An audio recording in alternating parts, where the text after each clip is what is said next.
taken Thursday, April 30th. This is a joint meeting of the Finance and Programs and Services Committee with essentially one item on the agenda. There are three docket items, which I'll read into the record in a moment. But before I begin, let me say, again, I'm Josh Krinsman, Counselor at Large, Ward 4, Chair of the Programs and Services Committee. Also here from the Programs and Services Committee, Vice Chair, Counselor Julia Malachy, Counselor David Mickley, Counselor Brittany Hume-Charm, Counselor Martha Bixby, Counselor Lyle Baker, and Counselor Stephen Farrell. Full complement of the Programs and Services Committee tonight. In addition, I'm going to turn it to Counselor Bixby to introduce the members of the Finance Committee. Hopefully I get this right. There are a lot of overlap as well, but we have Counselor Greenberg from Ward 1, Counselor Mickley from Ward 2, Counselor Malachy from Ward 3, Counselor Krinsman, Chair this evening from Ward 4, Counselor Charm from Ward 5, myself from Ward 6, Counselor Grossman, our Chair from Ward 7, and Counselor Silber from Ward 8. Thank you. Also joining us, I see Counselor Becky Grossman, Chair of the Finance Committee, Counselor Susan Albright, Ward 2, Counselor Cyrus Damubed, Counselor Julia Irish. Is that it? Did I get everyone? Okay. We are also joined by Superintendent Anna Nolan. We are joined by several members of the school committee. So Alicia Pietalou from the chair of the school committee, let me turn it over to you to tell us which school committee members you have here in attendance. It's not on. Sorry, Liam Hurley, our CFO. Linda Swain, Ward 2. I got to get all the words right. You're out of order. Jonathan Green, Ward 6. Victor Lee, Ward 8. Jason Bardwaj, Ward 3. Ariana Peroya, Ward 1. And Ben Schlesinger, Ward 5. Fantastic. Thank you very much. And I see that online we've been joined by Councillor Tariq Lucas. So with that, our agenda this evening consists of the budget for the school department. There are three items that I'll read into the record. I think as folks know, we have the operating budget, which includes the school budget, and we have the CIP and the supplemental CIP. So let me read all three items into the record because they are all on the table for discussion. Item 1-26, submittal of the FY27 to 2031 capital improvement plan. Item 154-26, submittal of the FY27 to 31 supplemental capital improvement plan. And item 155-26, submittal of the FY27 municipal/school operating budget. With that, and sorry, just as a sort of working, so folks understand what the city council votes on. What we hope to get to tonight would be a straw vote by members of the committee, the two committees, I should say. A straw vote in each committee, and the straw vote is on a number. It is on one number, the bottom line of spending for the school department. Anything is on the table. You can inquire about anything within that department's budget, why certain things are included, certain things aren't included, why things are expected to cost, X or Y. But ultimately, what we will vote on is one number, the bottom line number, which is currently proposed at $314,574,126. Also on the table, like I said, are any of the items that you see in the CIP or the supplemental CIP that have to do with the school department.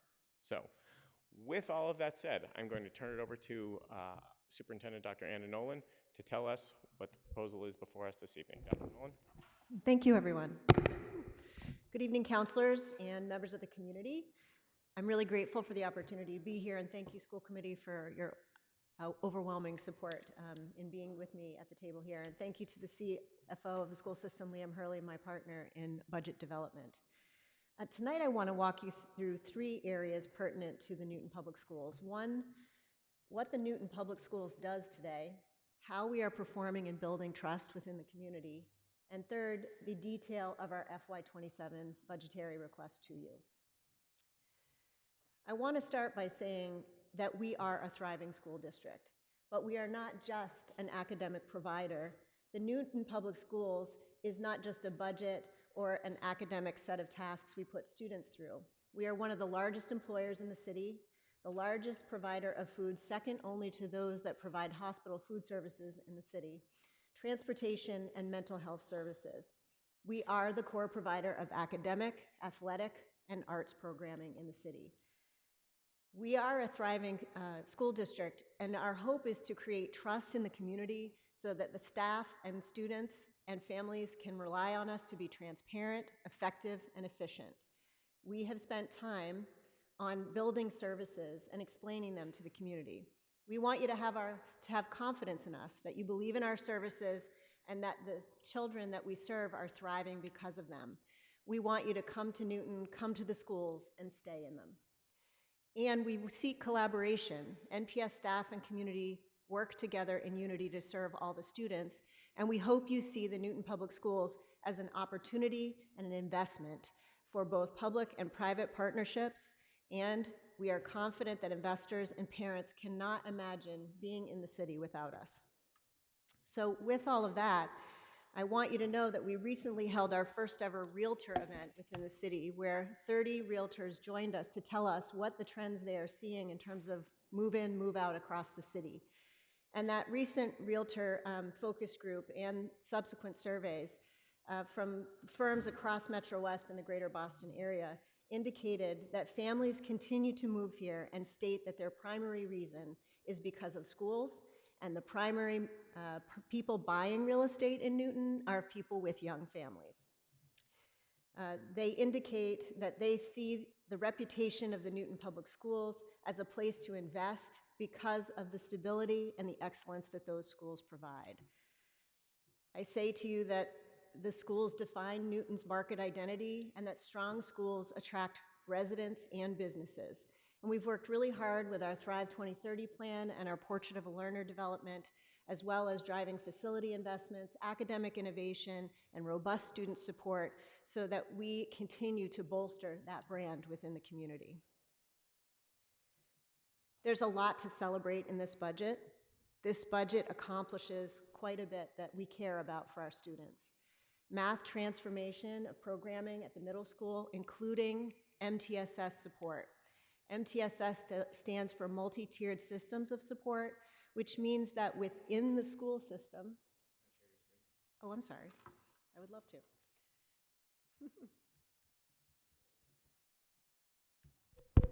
See, Miles, that was the risk of doing that. Apologies to those at home. I knew you were getting into the meat of it where you had visuals. Thanks. Where was I? So this budget accomplishes a lot. MTSS is our multi-tiered systems of support, meaning that students get what they need when they need it within the school day. So that could be students who are struggling and need intervention supports, but it could also be students who are on the advanced end of needing more challenge and enrichment. So we've made some great headway in math transformation. We've also added summer school programming for students to catch up who are below grade level in their mathematics education. We've invested in putting the calculus project program partially within the operating budget. Previously, this was generally grant funded. This project is a proof of concept for wraparound math services that helps us know how to address the needs of our most persistently underachieving subgroups in the city, and we are now moving that into our operating budget. We've also added strategic staffing by redeploying from existing staff to the Bigelow Middle School to address Cabot redistricting trends, and 2 specialized special education program additions at the F.A. Day Middle School as students rise in the Reflections and Bridge programs from the elementary school and matriculate into the middle school. This budget also accomplishes additional funding to preserve the ban on electronic cell phone devices and personal devices like smartwatches at the middle school with the Yonder program, which ensures that from K to 8, we are already in compliance with the newly passed bell-to-bell personal device bans that the state has passed. This is an unfunded mandate from the state, and we have been ahead of the curve receiving grant funding for 2 years to achieve that. This does optimize scheduling in terms of addressing a situation with a food service audit that the school was subject to this year. And during that audit, we were found to be out of compliance with a fully seated lunch for 20 minutes on the half-day Wednesdays. And because of that, we have to extend the school day by 20 minutes in order to achieve the mandated lunch. We have to pay the supervisors of the lunch period in order to stay for that 20 extra minutes. So that is included in this budget. We have also preserved class sizes across the K-8 buildings, and we have completed our new STEM program, science K-8 deployment, with a one-time free cash infusion in this budget of $325,000. So there is much to celebrate. There are some things this budget does not accomplish, and I want to continue to let you know that with academics and teaching and learning as our core mission, this budget has a $918,000 shortfall in teaching and learning to actually continue the programming that we have started over the last 3 years, and that is forecasted in our ongoing curriculum review process for social studies, PE, health and wellness, fine arts, and professional learning. We did attempt to have a level service budget and include those in this budget. And so this slide indicates to you what the gap is between what was level service and what is the outcome this year. And while we can get by this year in this situation and have funded math and literacy in the places that we need to, I want to forecast that you'll be hearing from me again about this very topic in subsequent years, as the curriculum cycles will now have recommendations starting next year that will need to be implemented. Counselor Krinsman reminded me that there are many new counselors in the roles, so I just wanted to do a little overview of who we are. We're a school system of 11,752 students, 1 preschool, 15 elementary schools, 4 middle schools, and 3 high schools. We have also within our high schools, nestled between both North and South, a career technical education high school program that both North and South students matriculate to. You can see our enrollment by race and ethnicity, and you can see our student profiles in terms of student needs, with 35% of our students being designated as high needs by the state, which means they are a combination of being non-English language first language, special education, or from low-income households.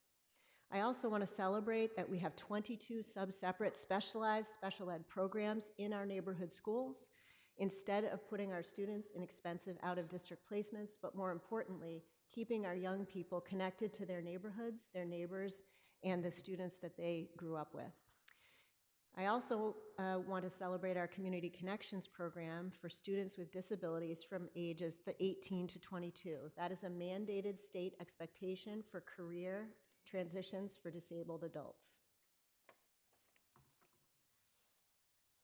This slide gives you an overview of what academic programs are today. I will not read this to you, but these are the core areas that the school system covers. Different from other generations of expectations, the state has mandated frameworks for study in each of these areas from the K-12 continuum. In addition, we offer multi-tiered supports within school, an inclusive and equitable program for students, and family and community partnerships. We also provide many social work resources. For example, we help students who are suffering from food insecurity. We help families locate housing and utility resources. We provide mental health services, immigration support, and nursing and medical treatment, screenings, and interventions, including having a district physician on staff for students who do not have those medical resources. And of course, we provide free and reduced price lunches for all, and the state of Massachusetts has continued to fund free meals for all students. We opened an Office of Family Engagement a year ago. Their primary job is to assist students and families in these areas. If you walk into any of our schools today, any front office has devices that have real-time translation in 82 different languages, so anyone who walks into our schools can be well served from the minute they meet us.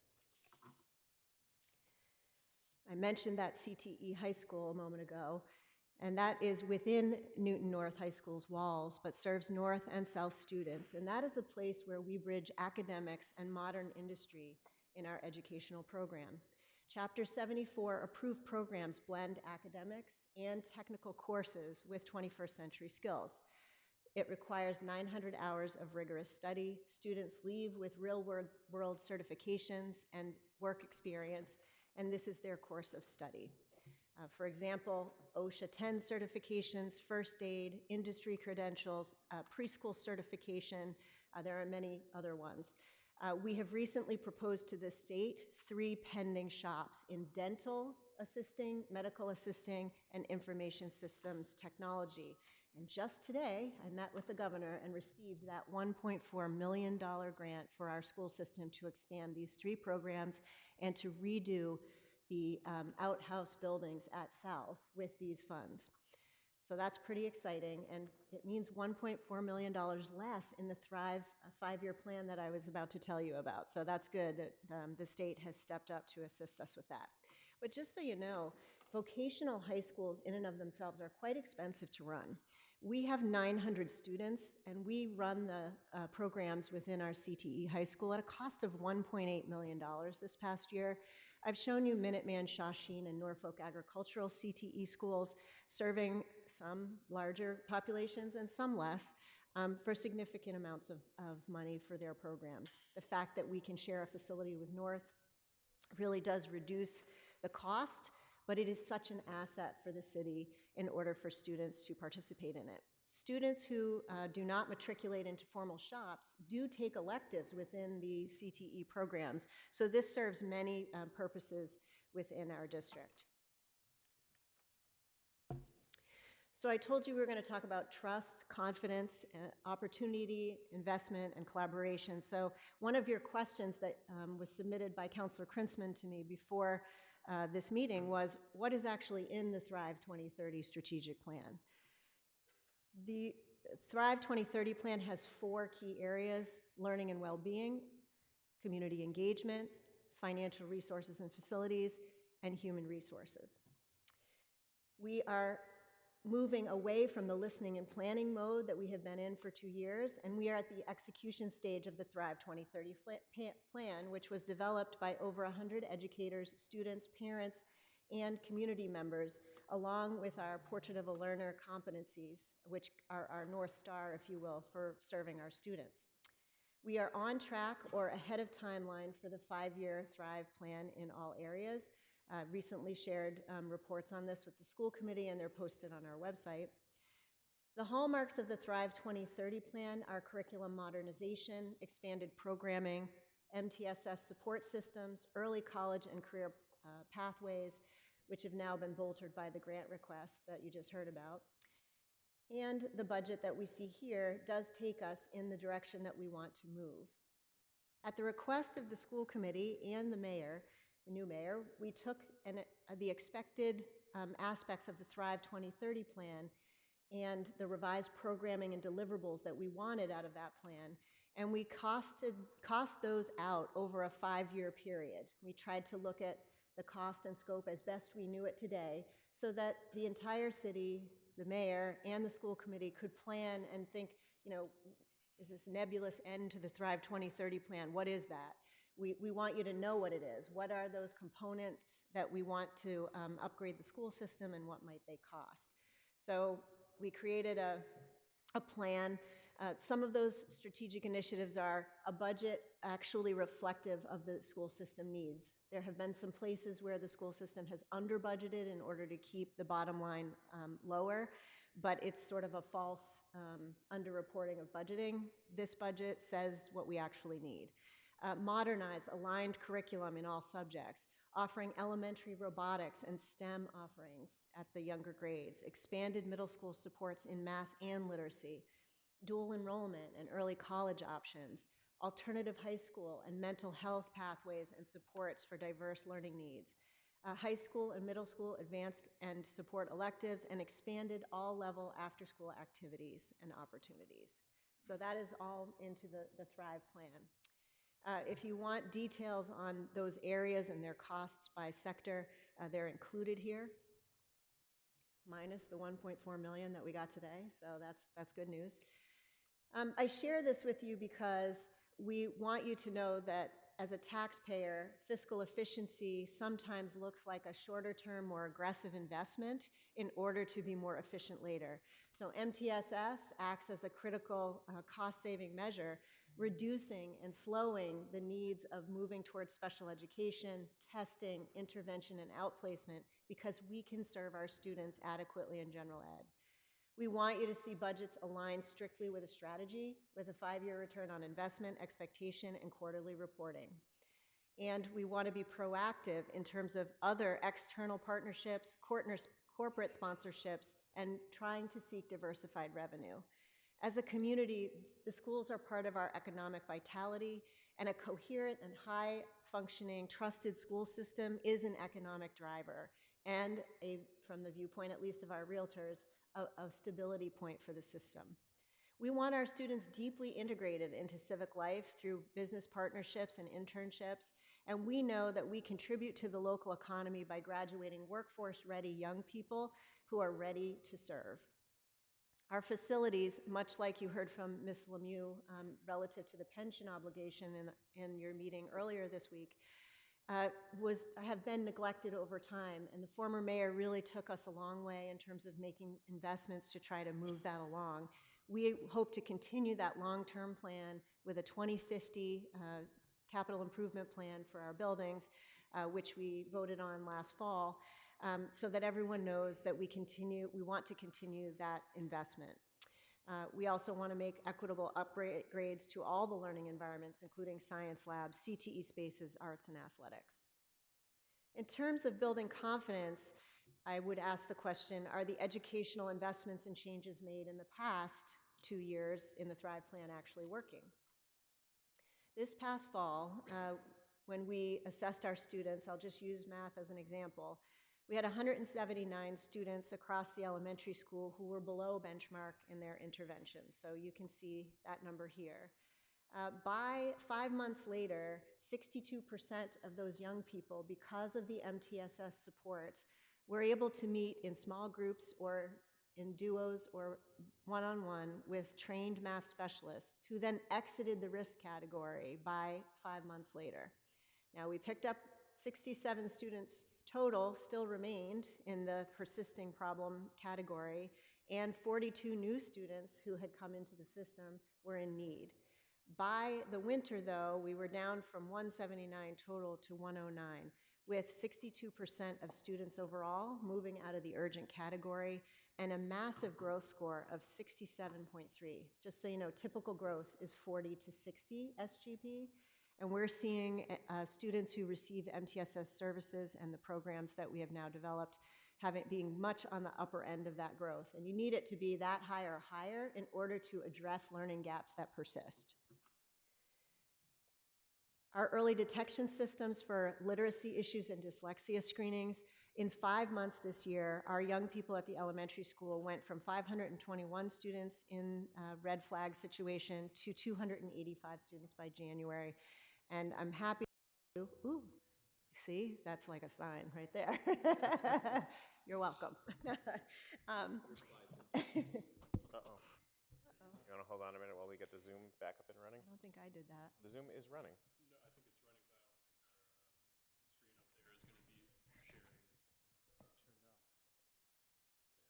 We have to reset it, right? Yeah. It's too bad we didn't get an early detection that would happen.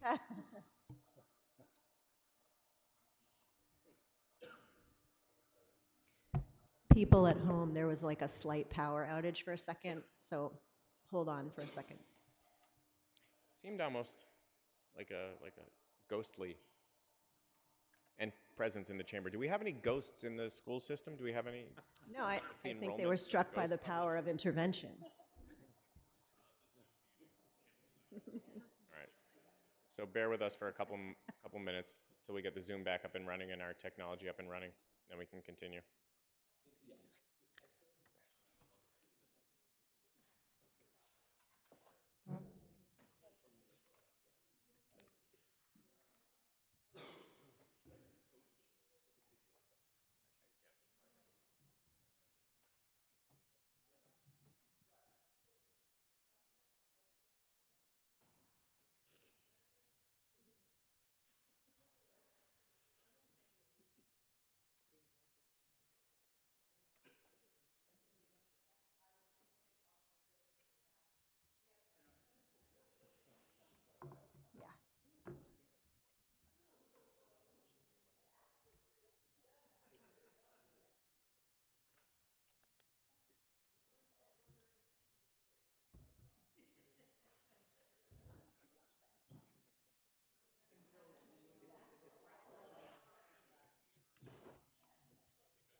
This is why all the soups are overweight.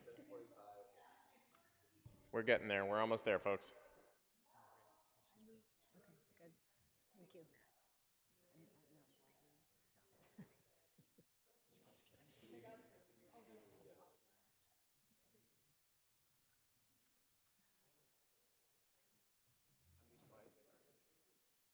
I am on a 20.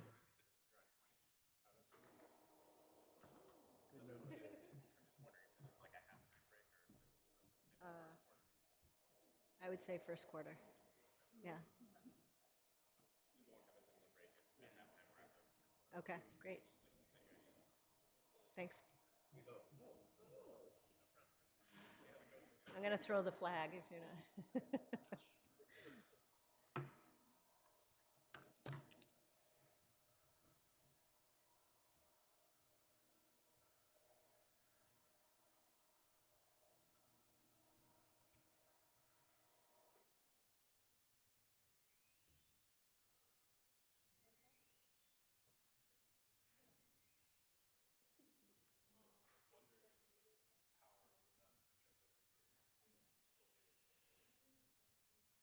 don't know how to do. Do you know? Is there anyone we can call? I did email them to everybody, to the city council. I could email them to you all. I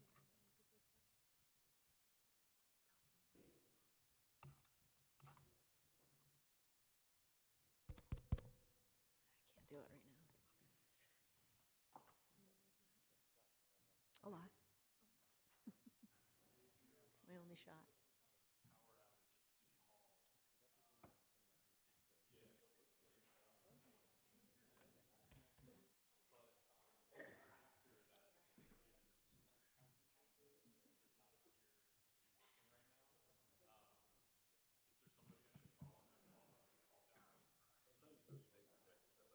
They do. Yep. Going to turn off the microphone since we're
Are we still recording? Yeah. We're recording? Okay. All right. All right, ladies and gentlemen, if you could come back to order, I would appreciate it. Let me just give a quick update of where we're at. First of all, apologies to everyone on the Zoom in the room. We had, I don't know, a brief power outage here, and it has derailed us briefly, but my understanding is that the only functionality we have actually lost is the in-room projector. So what I'm going to ask folks to do is join the Zoom. Those of you in the room, join the Zoom from your computer. Please be sure to mute yourself. But that way we can follow along with the presentation. Folks at home should have the exact same access because they're following along remotely. They should still be able to hear. The microphones are still working. So really just as a sort of workaround for the projector in the screen, if folks could join from their own individual screens at their desks or share with someone on your phone or whatever, that would be great. I apologize for the inconvenience, but it was the ghost, not me. Let me also quickly say that we've been joined by Councillor Sean Roach. Other than that, I think we can get back to the presentation from Dr. Nolan. Again, my apologies for the interruption, but please resume. Thank you, Councillor Kurtzman. Hello, everyone again.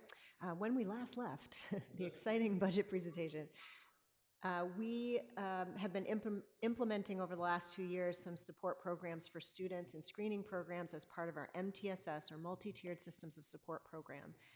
In September, we screened our students for early literacy issues and dyslexia, and 521 students in September were identified as at risk. By January, that number had moved to 285. And I just want to say that we just finished 2 weeks ago our benchmarking assessments for kindergarten literacy.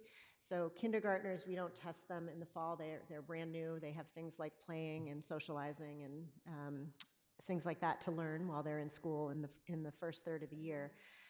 But their benchmark this most recent time, I'll just use literacy as an example. Only 50 students across the entire district in kindergarten are below grade level at this time in the Newton Public Schools. That is a tribute to our new phonics program, our new reading program, but mostly our highly experienced and trained and supportive kindergarten staff and assistants. And I just want to shout out to all of them and how proud I am of that data. And we aren't even finished the entire school year yet. So we said we were going to talk a little bit about trust. And the question that I would ask if I were you is, how have we become more efficient, lean, and reduced taxpayer burden? And so just a little budget history from FY24 to 26.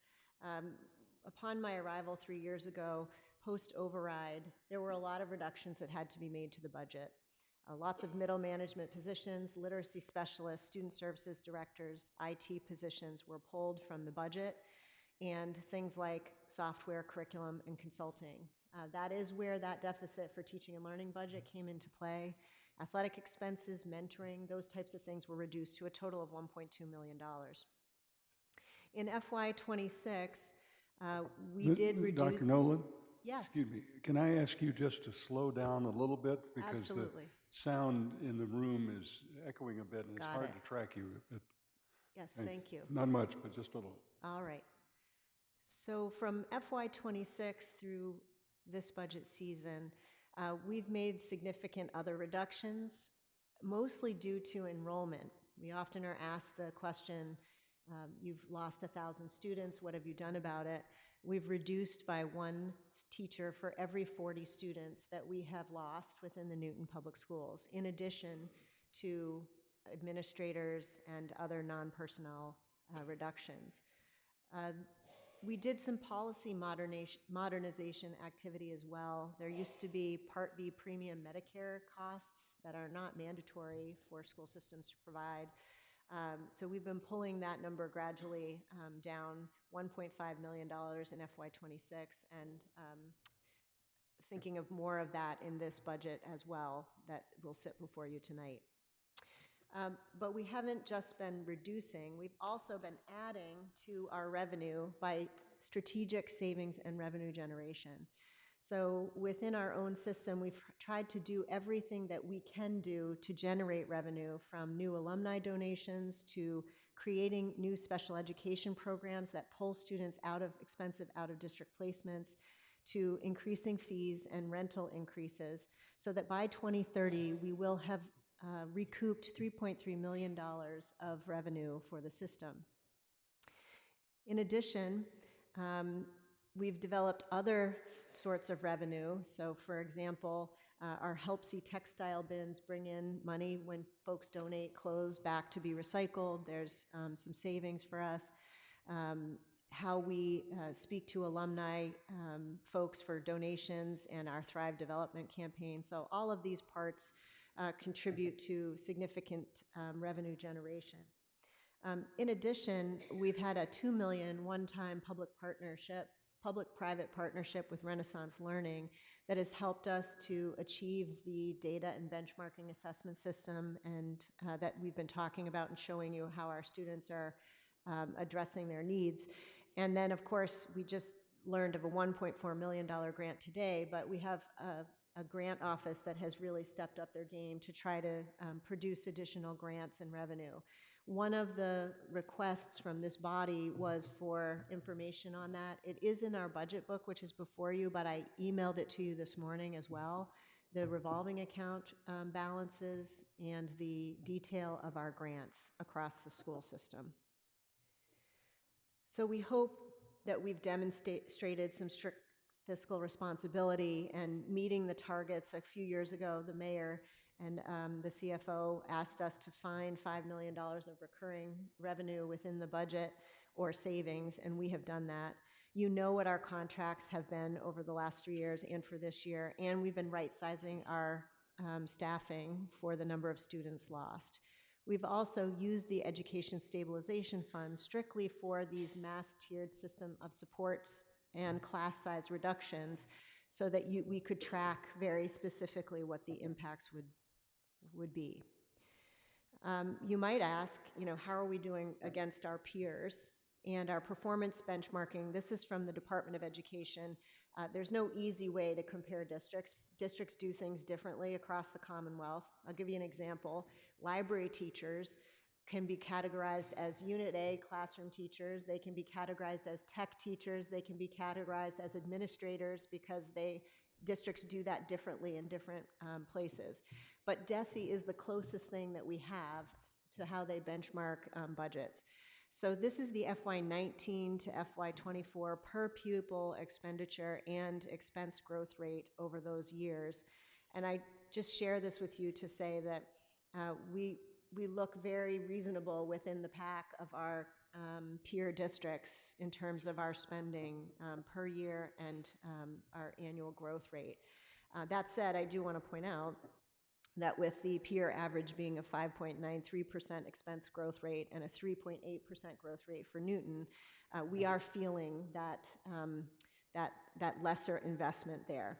I also want to just continue to mention that as the Tri-County Superintendent President, also during COVID time period, I was able to watch how COVID relief funding was deployed across Metro West.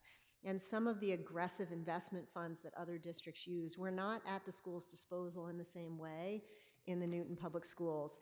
I share that only because it is a place we still sit, that those aggressive funding pieces that would have addressed some academic and skill-based deficits weren't there. So we're trying to make up for that now in a high inflationary environment where funds are really strapped and the city is really strapped. So definitely a tough situation to be in. So now we turn to FY26, where we sat together in many contentious budget meetings discussing what was the even base allocation for our budget. And so I share this slide with you just to walk down memory lane a piece, that there was a $292 million city allocation, operating funds, and a very elaborate dance that we did to try to obtain $4 million of free cash funding to supplement that base. So that's on the blue side of this. We also had some serious risk assumptions that we were forced to make in terms of this budget. We did not fully fund substitute teachers to the cost that we knew it would be, and that was a risk assumption that was very difficult for us. We were also expected to save $2.6 million in tenure turnover savings, meaning a teacher who has 30 years retires, we hire a teacher with less experience, they cost less on our teaching salary scale.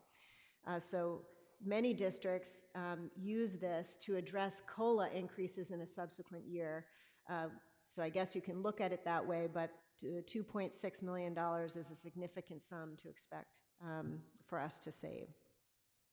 In addition, and there's more on this later, this concept of a carry forward in the Newton Public Schools budget is something that has been the habit for about 6 years, right, Liam? So we're going to explain that to you because that was one of your questions, want some in-depth information about that. So a $3.35 million carry forward, so pause that, and I've got more on it in a second. And we knew that we were in a potential legal action for the reduction of kindergarten aides 2 years earlier, and that risk did not pay off. We were mandated by the courts to implement the kindergarten aides back into the budget, so that was a $900,000 additional expense. I have to start the FY27 budget season by thanking Mayor Laredo with deep, deep gratitude for making the $297.4 million base, which was the aggregated actual base cost that we put forward last year. So the 292 plus the 4 million of free cash, and just saying that he simply knows that that is the base amount. So we spent a lot of time wrangling that here last year, so it was a relief to not have to go through that again. We also have made a shift here to talk about not just our net budget, city allocation, but also to let you know our all-in gross costs for FY26 and also for FY27. So you'll see pages of this explained over and over in our budget documents, so you understand the full cost of running the Newton Public Schools. So what is that additional money that is used on top of the $297.4 million from FY26? That's roughly $22 million. It is composed of $4.81 million in grants, circuit breaker and out-of-district cost reimbursements of $7.84 million, fees that we take in of $3.55 million, the carry forward, which I'll explain in a minute, $3.35 million, and the tenure turnover savings I mentioned a moment ago, $2.67 million. Just know that the free cash adjustment for the kindergarten aid support, which I also have to thank Mayor Laredo for, he said, you know, we know you have to do this, and it was an expense that you were forced to take on as a risk. And so I just want to say again that that was quite a relief to all of us that that $900,000 was given to us this year. That is a recurring cost. So the additional free cash items from last year did not lower the budget. That was $0.2 million, totaling $1.1 million. The impact is a $21.1 million impact from the net budget, thus making the total gross budget $318.5 million. So there were a lot of questions about that last year. So this year we hope that this is a much simpler discussion about what FY27 means. But what is this carry forward business and what is circuit breaker, because they are related. So imagine a circuit breaker in your home, literally electricity. When electricity use or costs go too high, the breaker trips, and it helps prevent overload within your house and helps protect your system from being damaged. In the financial school world, it helps us from dealing with unsustainable costs. So the school district has eligible out-of-district special education costs, and if they exceed a certain threshold, it trips the state circuit breaker, and then we receive reimbursement to a certain percentage back to the district for the amount above that threshold. That's what circuit breaker is called and how it works. That threshold for FY26 is $53,431. So whenever we spend for a particular student on an eligible cost that's over that amount, the state will reimburse us right now this year 75% of the cost to the district into the circuit breaker account, but it happens a year after the expense occurs. So think of it as we have to catch that money in an account to hold the reimbursement from the prior year. That money has to be spent within a year's time. So they are simply revenue generated and reimbursed from the state for cost of special education that tripped that circuit breaker threshold. So the carry forward then is that those circuit breaker funds may be carried forward one fiscal year. Other districts hold it in that account and use it to guard against the types of emergency expenses like kindergarten aids or other items that come up within a school year. For example, when high-need students move in the middle of the year or something catastrophic happens, that circuit breaker money, while a reimbursement for special ed, can be used in a subsequent year budget to fund special ed costs in that year, but then freeing up general education funding that can be shifted to other parts of the budget. When funds received in one fiscal year are not fully expended, you can use the carry forward funds in another year, but only that subsequent year. Now, many districts had surpluses in COVID because they used their relief money to address what would have been operating costs, and carry forward monies were pushed forward. Newton has been using it to simply balance a budget, not as an insurance policy and not to pay the special education costs as they arise.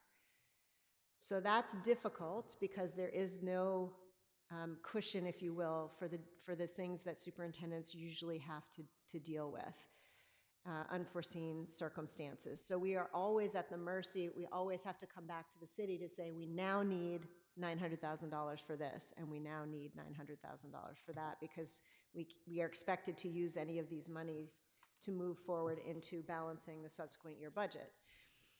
I also just want to say to you that it sort of masks what's really happening with the total budget.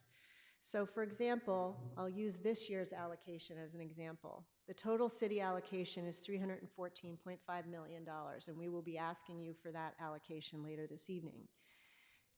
In that budget, though, it assumes that we will carry forward $2.5 million, which means that back a month or two ago, Liam and I had to say to everyone in this fiscal year, stop spending on the things we said we would allow you to spend on. We have to save it in order to carry it forward for next year, because we can't be certain that the state will continue at 75% to reimburse us, and it's still not enough to pay for the special ed costs and to balance next year's budget deficit of $2.5 million. So we've talked a lot about percentages, and over the base of $297.4 million, the historic deployment of funds from Mayor Laredo has been 5.75%, but when you pull out the $2.5 million, it is a 4.91% increase, which is still very strong. But as you can see from the slide that I have before you, which looks like this, it's very volatile to deal with that. We don't know what our carry forward is going to be. We don't know what we're going to be expected to save each year. Staff can't count on us to be able to expend their full budget, and at this time of year, in order to meet some of those carry forward expectations and any other emergencies that come forward, we are actually not able to hire back all of the staff that may leave during the year, and we're really trying to come in under that number, in addition to $2.6 million in tenure turnover savings. So it creates this illusion, and this is the FY22 to FY27 actual budget after you pull the carry forward out, and what that means in terms of our spending. So I just want to say, the first year I got here in FY24, to be able to only spend a 1.64% increase was very difficult and scary for us to bring that budget in appropriately. We just want to make the pitch that future financial models should be budgeted in terms of our operating budget, and that we should be able to make that full spend. It also is confusing to the public. So we can answer the circuit breaker carry forward conversation over and over, but it's just cleaner to be able to spend the budget you said you were going to spend, and then if there's leftover money, you say, this is leftover money and here's what needs to happen with it. So it's been difficult. That said, we started the FY27 budget feeling really awesome. Operational stability achieved. We went through the efficient benchmarking period. Mayor Laredo had said to us, it's 297.4, and we're going to pay for those kindergarten aides, and we were feeling really good. We mapped out our Thrive needs. In fact, we were feeling so good about it. There was a conversation where we were like, we don't have to have the Tale of Five budget discussion. We don't have to do it because Mayor Laredo was like, how can we get on the road to Thrive? And the school committee was like, let's talk about it. Let's plan it out. Let's get a 5-year plan. And we did that. And the overall 5-year plan, broken over 5 years, added about 1% annual growth rate to each year if we spread it out over 5 years. That said, I was intending to propose a level service budget then with a Thrive investment on top that I would have proposed to the community. I have to say we're not unique in some of the things I'm going to tell you about, and then there are some unique aspects of the Newton budget to know about. The systemic load on the NPS operating budget is quite high. We had new unfunded state mandates this year. We have strengthening inflation across the state. We have this deficit cycle of the circuit breaker carry forward that we talked about. And we have a neighborhood school model, which is beloved and cherished in the system, but it does mean that we can't realize certain types of efficiencies that other districts may.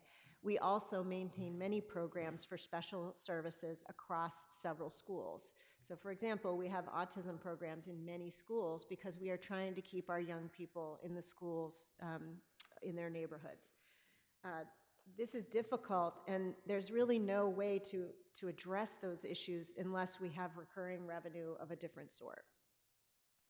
So as I headed into the level service discussion, that level service itself would have meant a 6.9% increase from last year. So no new staff, no new programs, just the contracts, personnel, salaries, wages, and utilities, transportation of last year adjusted for this year's contracts. So what is that level service composed of? $41.2 million in mandated costs, $52 million in benefits and health insurance. That's a 10% increase. And salaries of $224.1 million, a 5.85% increase in salaries alone. Of our budget, 95% of it is uncontrollable, meaning it's driven by fixed costs. Salaries, fixed on a 4-year contract with all of our units, benefits, fixed with our units. There are some non-personnel and some contractual services aspects that we control, but utilities, tuition to out-of-district placements, and transportation. Transportation has fuel escalation portions. Utilities, I don't know what's happening to you at your home, but this winter, my utility costs doubled. And so schools are not exempt from those inflationary forces. So here's the rundown on what level service meant. So these are the increases, 34.3% in contractual services. This is the true cost of substitutes, medical assistants, outsourcing school psychology reports. Little known fact, we are responsible for all special ed and psychological testing for students with special needs who also matriculate to private schools. So there's just a huge burden on us, and we can't always find the staff to do that. We speak 82 languages in the system. We must evaluate students in their first language if that is their request. We have to outsource for that. We don't have special educators who speak all 82 languages within the school system. These are contractual services that have increased in cost significantly. So had I actually proposed level service plus a Thrive investment, my request would have been a $321.2 million budget, and we knew that was just not going to be the case. And so we were concerned that making some Thrive investments in this inflationary environment were really impossible. And then add on top of that the 15-minute elementary school day expansion, the yonder expectations for the bell-to-bell ban, and the need for those 2 educators at the day school to address the rising reflections and bridge program needs. And we had quite a gap between level service and what we knew had been offered, a very reasonable $14.5 million for the city allocation. There's no villain in this story except inflationary forces and rising costs.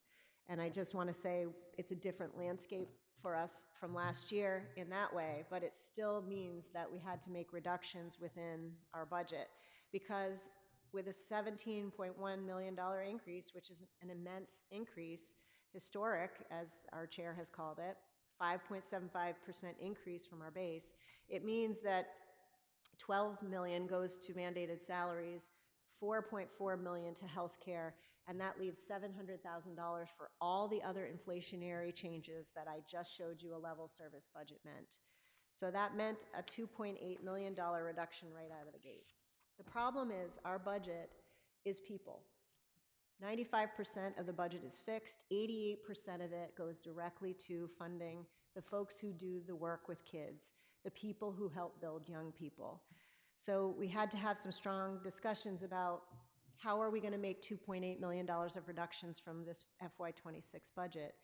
And we were all in agreement that we needed to preserve the student experience as much as possible. Because in tough inflationary times like this, what are the programs that are generally taken? Arts, music, world language at the middle school, sports, clubs. We have already eliminated things like all intramurals at the high schools, sub-varsity groups, after-school stipends.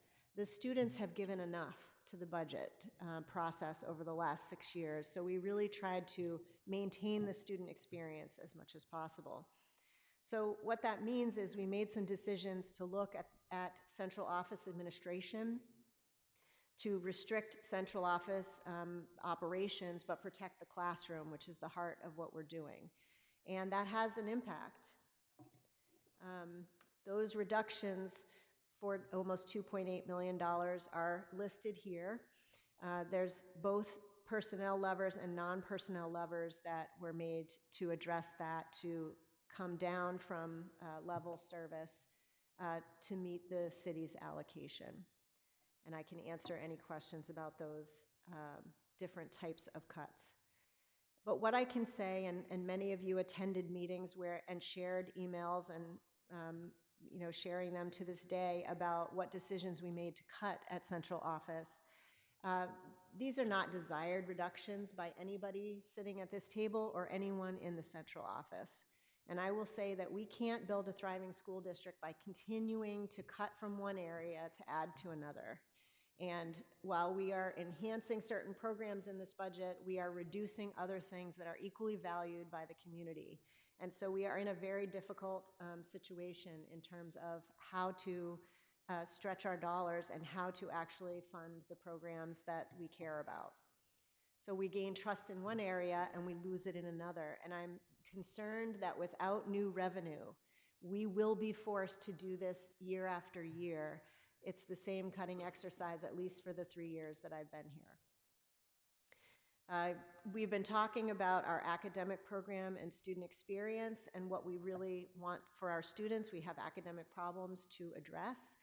And so we had made a pitch to add both the funding for middle school math and literacy supports in this budget so that we had a parallel experience that we have been deploying at the elementary school. I told you about our proof of concept, and we're making good progress with our elementary folks. We want to keep it going for our middle school.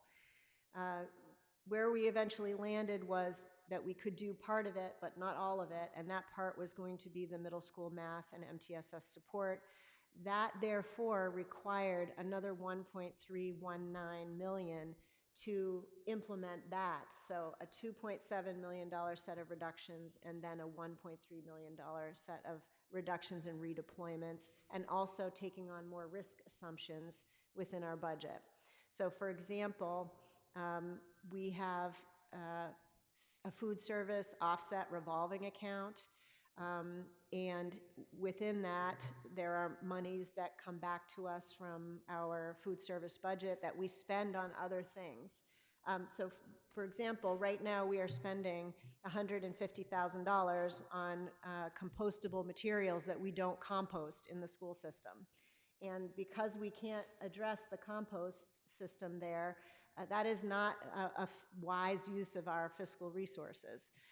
So we need to recoup those funds, and we can do that. That doesn't mean we don't care about the sustainability piece, but right now we are failing, and we're failing at a cost.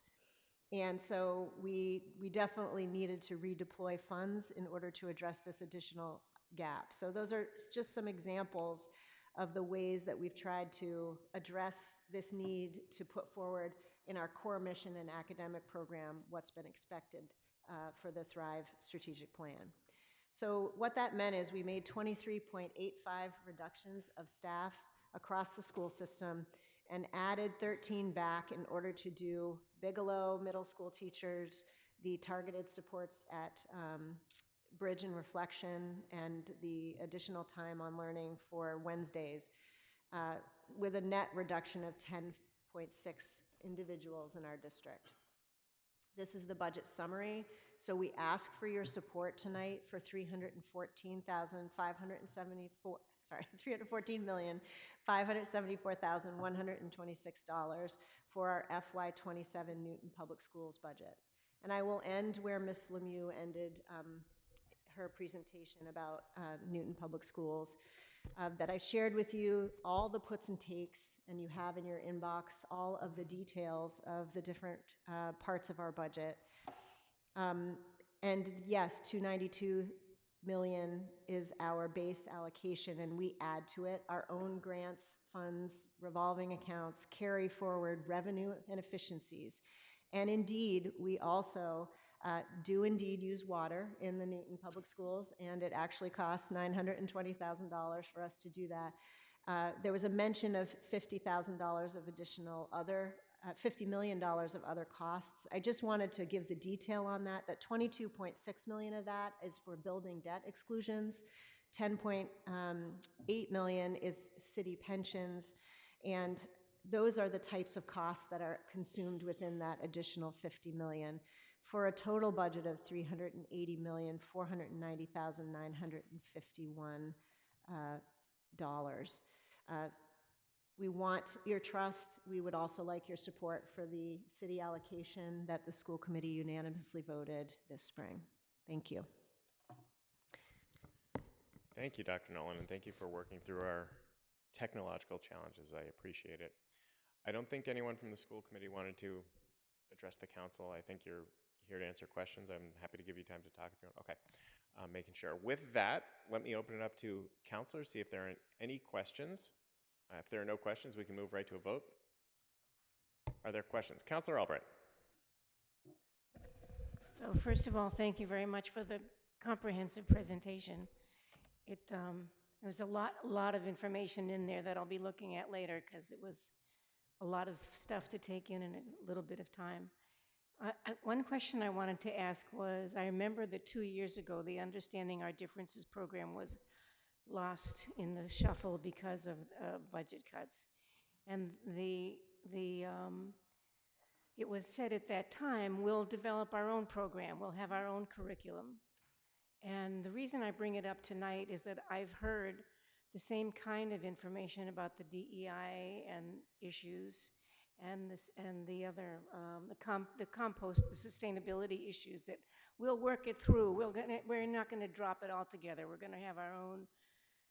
So how confident can we feel about the loss of these staff members who are responsible for these issues, when we sort of have the Understanding Our Differences model that never really came to pass after it was cut?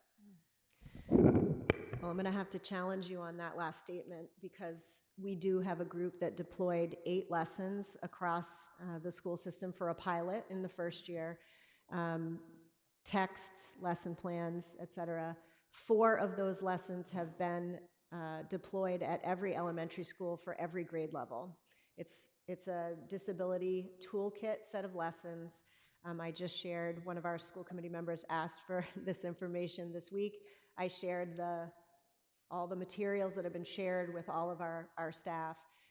Understanding Our Differences had 4 discrete experiences at every grade level each year in its heyday. We tried to parallel that scenario.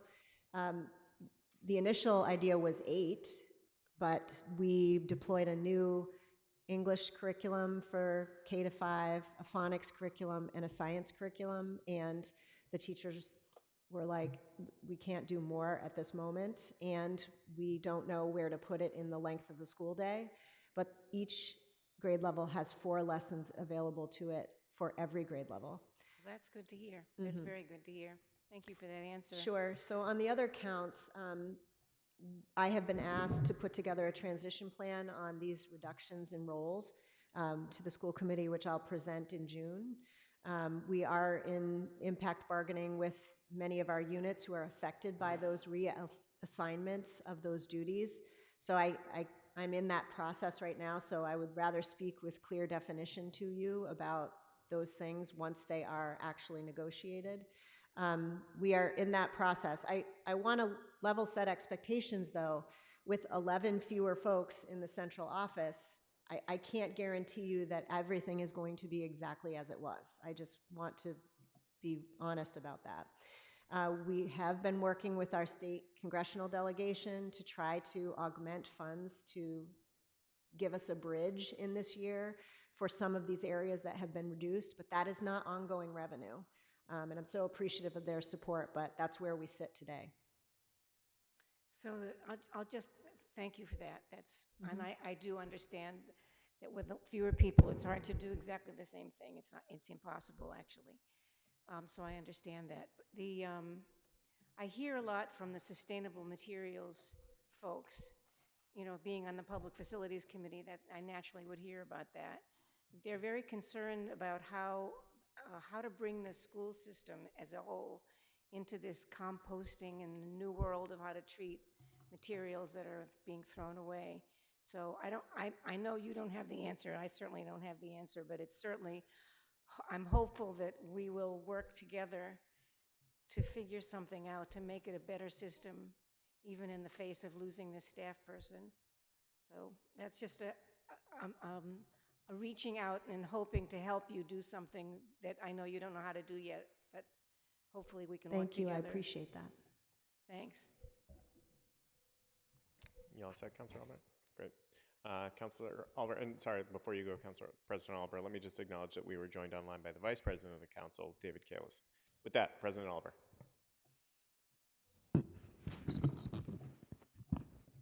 Thank you, Chair. And thanks for all that information. That there were a couple of eye-openers in there. One of which I kind of want to understand a little bit better, and tonight might not be the forum to do this, but perhaps this is similar to what Councilor Albright is talking about, offering a hand, even though I don't know exactly what form that's going to take. In other words, I don't know how to help just yet. You might not know how to ask for that help just yet. I understand the challenge of the carry forward a lot better or a lot differently than I did coming into this room today. Do you have ideas as to how to best solve that little quagmire? And if it's really complicated and requires whiteboards, that's fine, we can deal with it later, but I don't want to let it go without at least acknowledging, wow, that's a kind of ugly little hairball there. I mean, quite honestly, it means we need, right, $2.5 million to be added to the base budget. And that would solve it. Yes, one time. That simple. Yeah. Yeah, it's a one-time Oh, change. yeah, no, understood, yeah, right. It's similar to what I believe happened this year, but again. In other words, so- raising the baseline and then growing from Yes. there. Yes. Okay, all right, thank you for that, good to know.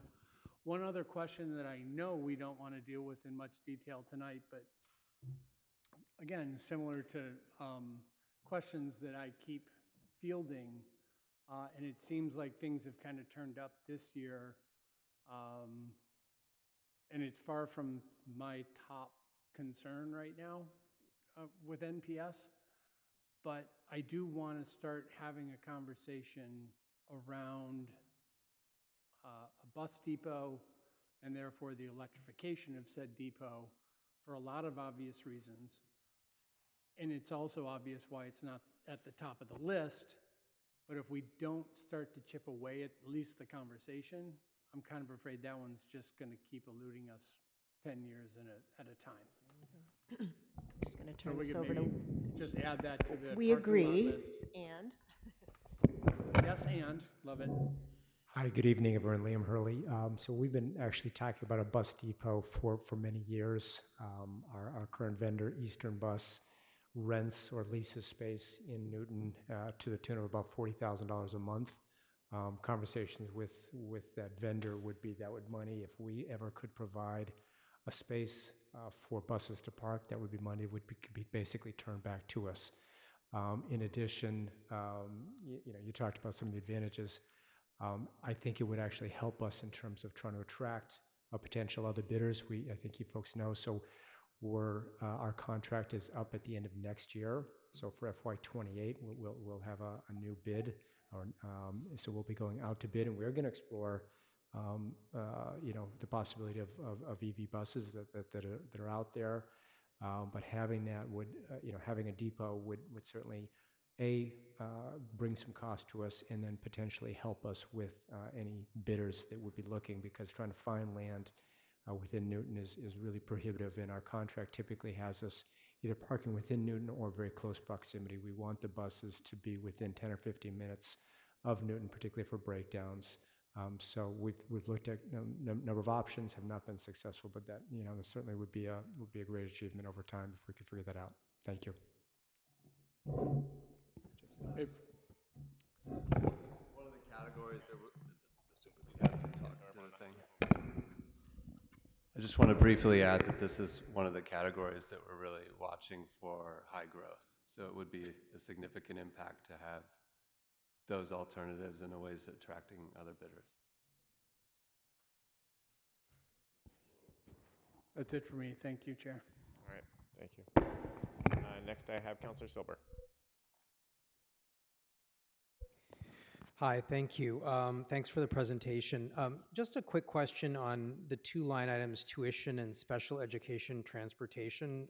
They just kind of stuck out because one's going down, one's going up. And is that just a reapportionment between them? Is that just, or is that actually what's happening, that transportation is increasing by 40% over a couple of years? So can you tell me what slide you're looking on that document? Oh, sorry. I'm looking at page 48 of the Bible. thank you for reading it. And We got up to page 48, though. You didn't read the whole thing. And so just, if I look at FY24, I have 9.4 million of tuition and 4.1 of special education transportation. Fast forward to FY27, I have 5.8 million of tuition and 7.1 million. And the numbers basically add up to be the same. I'm just wondering, is that just basically, it doesn't seem like it's likely it's level, but it seemed really interesting to me that education transportation was increasing so much while tuition was going down, unless there was some... Yeah, this is a little bit complicated to explain. Tuition has been going up every year. The tuition, that number that you're seeing there is, as Dr. Nolan mentioned, that is a combination of the circuit breaker funding that we'll get next year, along with the carry forward funding. Okay. In previous years, we were actually using circuit breaker to offset several line items, including tuition, contracted services, and sped transportation. We're doing it basically all in tuition now. So the tuition looks artificially low. The gross number for tuition in FY27 is expected to be approximately 18.3 million. That's up from this year at 16.5. So that's a little bit about some of the discussion that I think the school committee and Dr. Nolan spoke about, that kind of that gross number. That low amount shown in tuition, it really is masking the true cost, again, because that's used as an offset because of the circuit breaker money. I hope that answers that question. And the transportation is just real. That's just increasing. That's right. That's just real. We've got contracts that are going up, and our van rates are going up. And we've got high utilization. We've got students that are being transported in the city, out of the city, and we've got summer transportation going as well. So we've got, we've got two major vendors, and we're providing transportation, significant for many, many students. And is that actually an increase in actual transportation being done, or just literally the cost of transportation changing? It's actually both. Okay. A few years ago, we were actually struggling with bus drivers, particularly van drivers. We've had more drivers, and therefore basically being able to service more of our students. For a period of time, we had as many as maxing out 6 to 8 students on a van, which was creating safety issues. So we've actually really pushed our vendors to get some more vans added, and then additionally our contract typically is going up about 3.5% to 4% per year with these vendors. Great, thanks so much for the context. Councillor Grossman, followed by Councillor Mickley. Councillor Grossman. Thank you, Mr. Chair. So first, I just want to thank all of the people sitting in the middle of the room.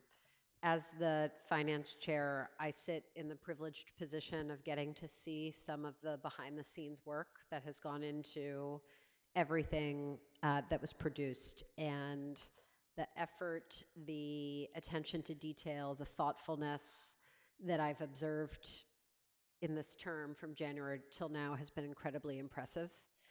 And one of the slides that really stood out to me was number 42, which was the one where you were showing how last year we were talking about this tale of 5 budgets, and this year we're talking about how are we all going to work together across the administration, the city council, and the school committee, and the community to get to thrive. And that very much accurately sums up how I feel about how this process has gone over the last number of months. I have felt a very collaborative tone and approach from all of you, and from Mayor Laredo, who I also want to offer thanks to, because beginning this process by saying, I'm going to level up that base, not quite to the level of the carry forward, and I have a question about that in a minute. And then, applying a really meaningful growth rate on top of that was very much a breath of fresh air to me.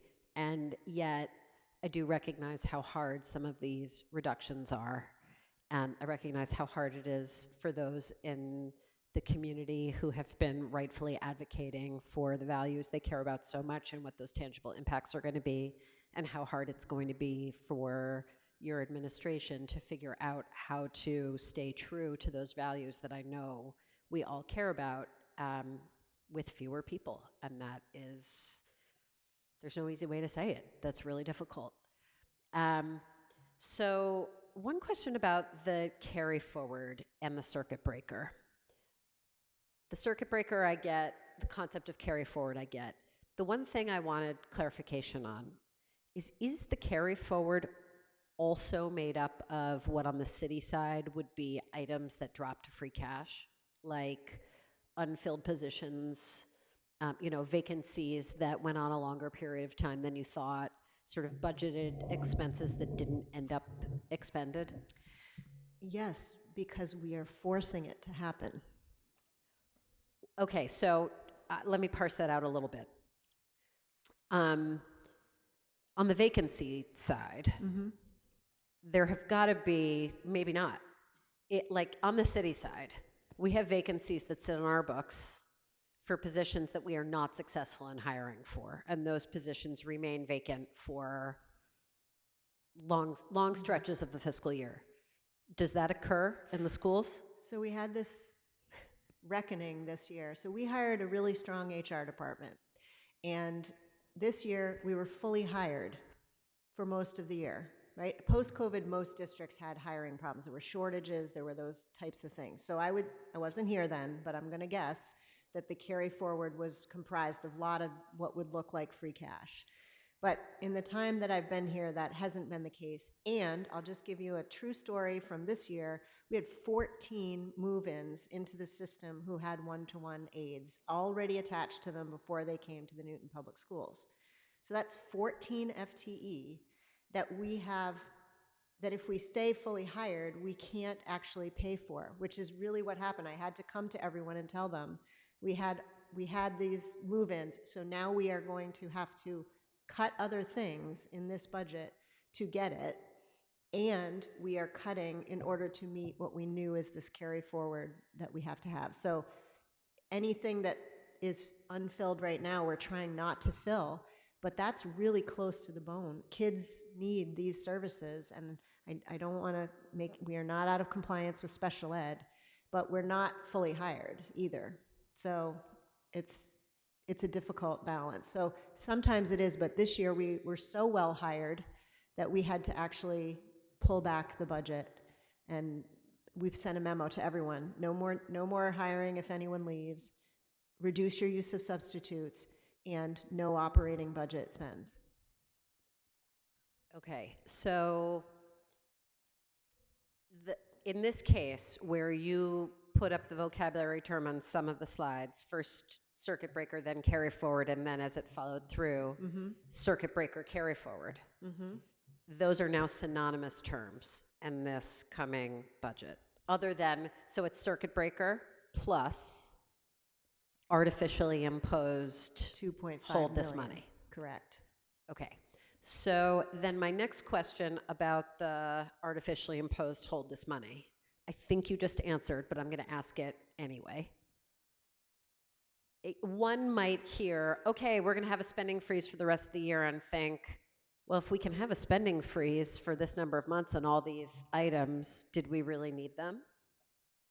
So that's my question on the things that, and my understanding is this has happened like every year for a long time. That's somewhere around, you know, when the budget gets made, It's not poor it's not Liam every has to year. send out a memo saying everyone stop buying pencils. But I didn't It's- realize it was don't hire. It's hiring, but it's also substitutes and professional development for our staff.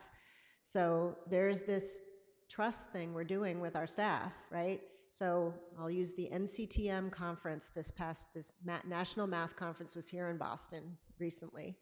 And we told our folks they couldn't go, even though they had planned to go, you know, and this isn't like, you know, $5 million worth of things, but it's just an example.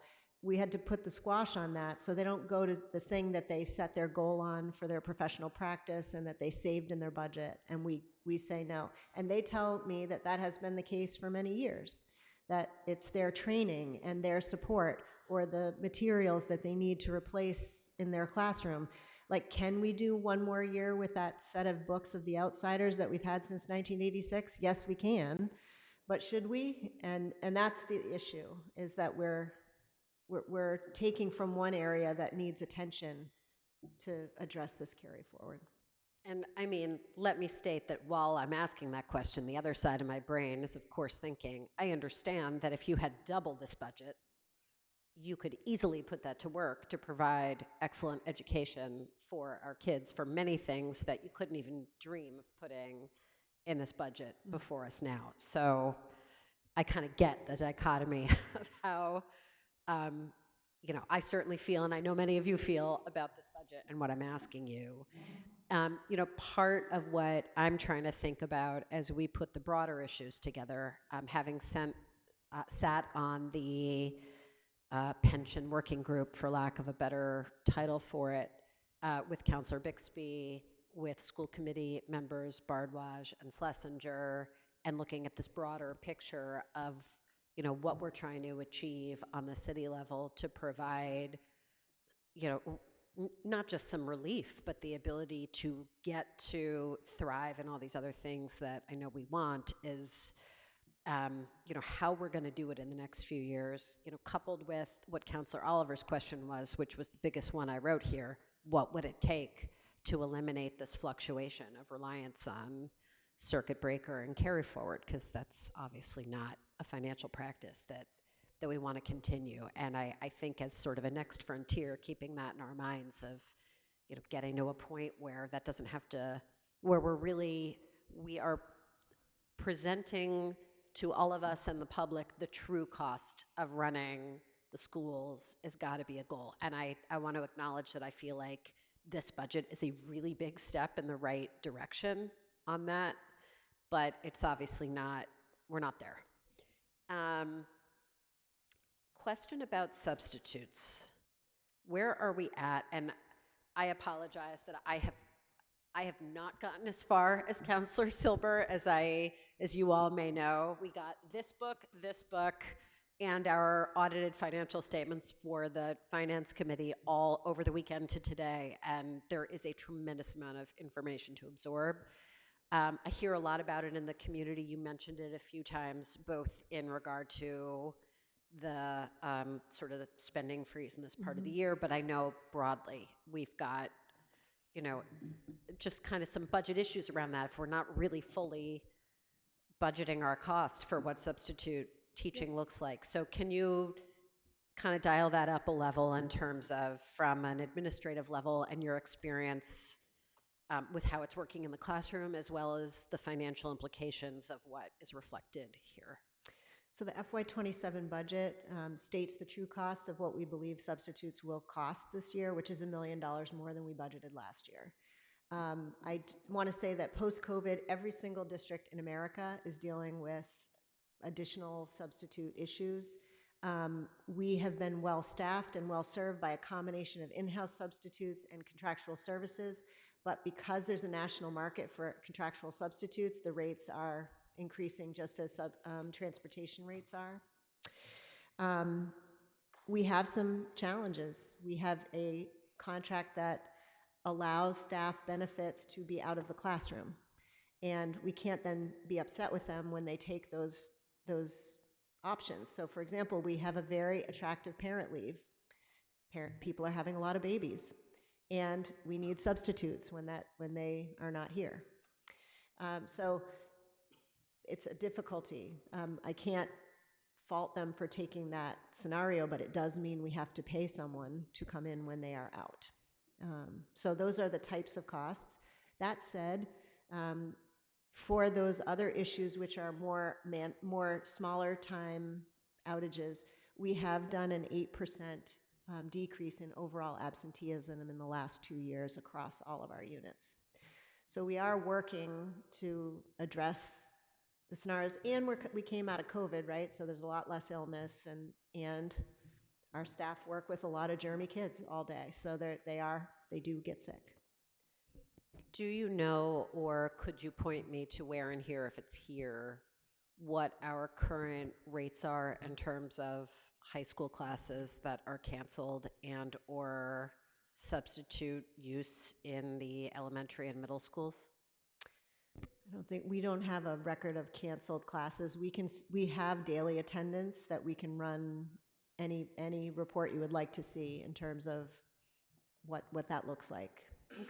That kind of surprises me, actually, that you don't calculate canceled classes. Well, because there's a combination of ways that classes are addressed. This is only a high school issue, so there are no canceled classes at elementary school or middle school. We put substitutes in. In the most recent teacher contract, we allowed stipends to be paid to teachers in the same department for them to sub in for their colleagues to teach their classes. So that's not a canceled class, but it's still a teacher that's out. Then we have 9th and 10th grade classes, which are not canceled classes. They move to a directed study that is monitored by a centralized substitute. So I don't know it's going to give you what you want. You're only going to hear about 11th and 12th grade classes that are canceled because a teacher could not be found to substitute in for those teachers. Interesting.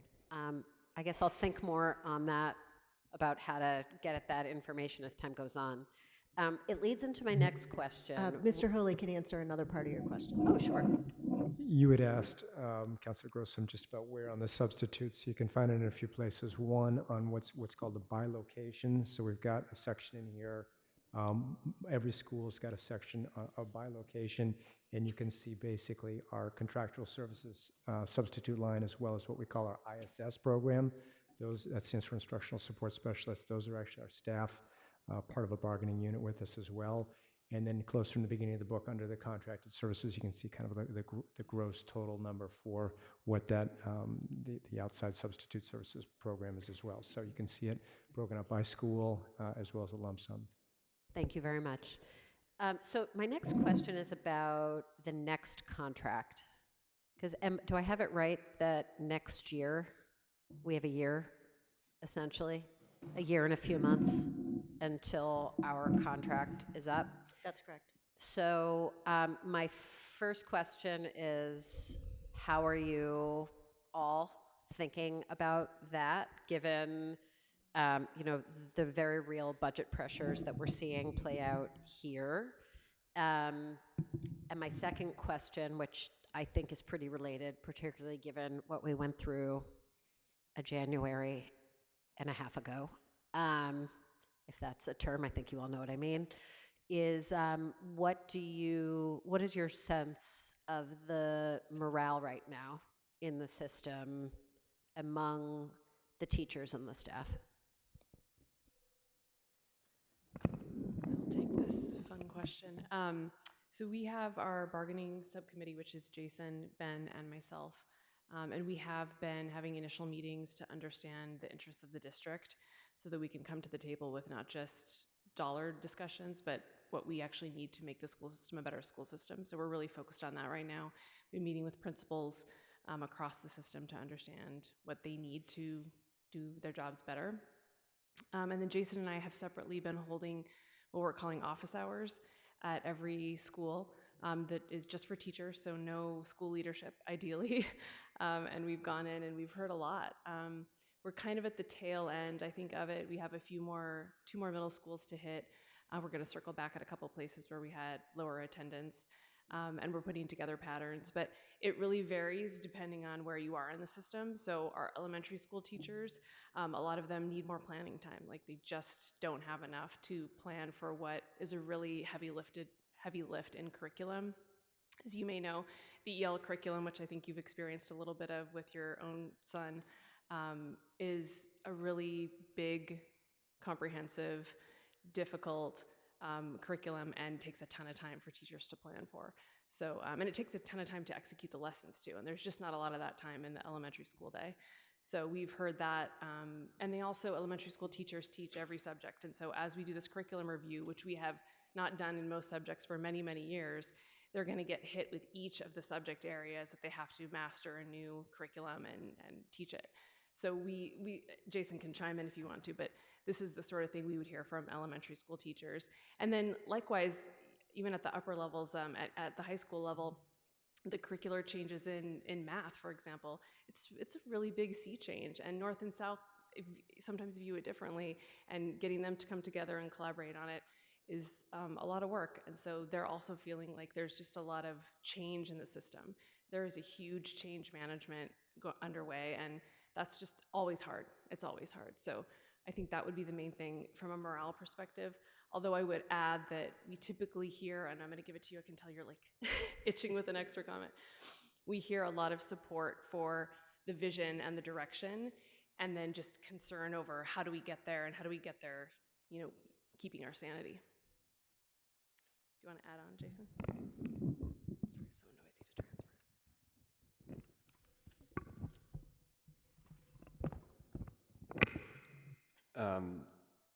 Very much echo Alicia's comments, and just want to state that I feel like the art of listening and where people are after the whatever we want to call a learning experience of, what was your phrase, January and a half ago?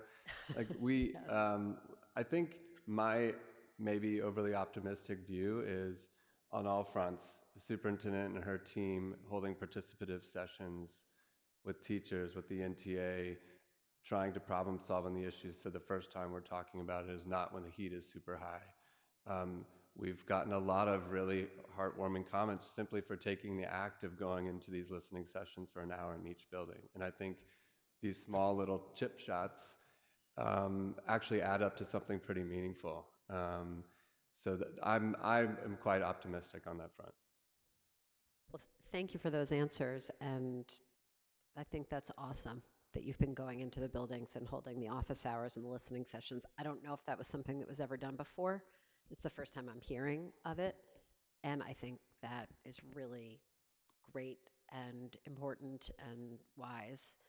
I guess my sort of final two questions. So the new math program in the middle school is obviously not level service from what we were offering before, but when you're in the slides where you showed the large bars and were sort of parsing what the actual dollar increase is and what is sort of mandated and what is health insurance and the rest was sort of operations, that math number sort of included in the level service bucket as we're looking at that, right? Like I didn't see it sort of parsed out as a separate So thing. with a $314.5 million allocation from the city, we had to cut $2.8 million from level service to get to that. And then we cut another $1 million and redeployed other resources like operating funds or revolving funds for $1.3 million to fund the mathematics. Okay, so I guess I just am trying to get the nomenclature of level service and what is in it and what's not sort of down in my mind. But I think that's sort of an important distinction for everybody, for us on this end, when we're looking at those numbers, to understand that that's new, and as a result, an equivalent amount of that money was reduced That's from right. what you would have considered level service from last year. Correct. The last thing I was just going to ask is if you could put slide 56, which was the reductions, up. And Councillor Albright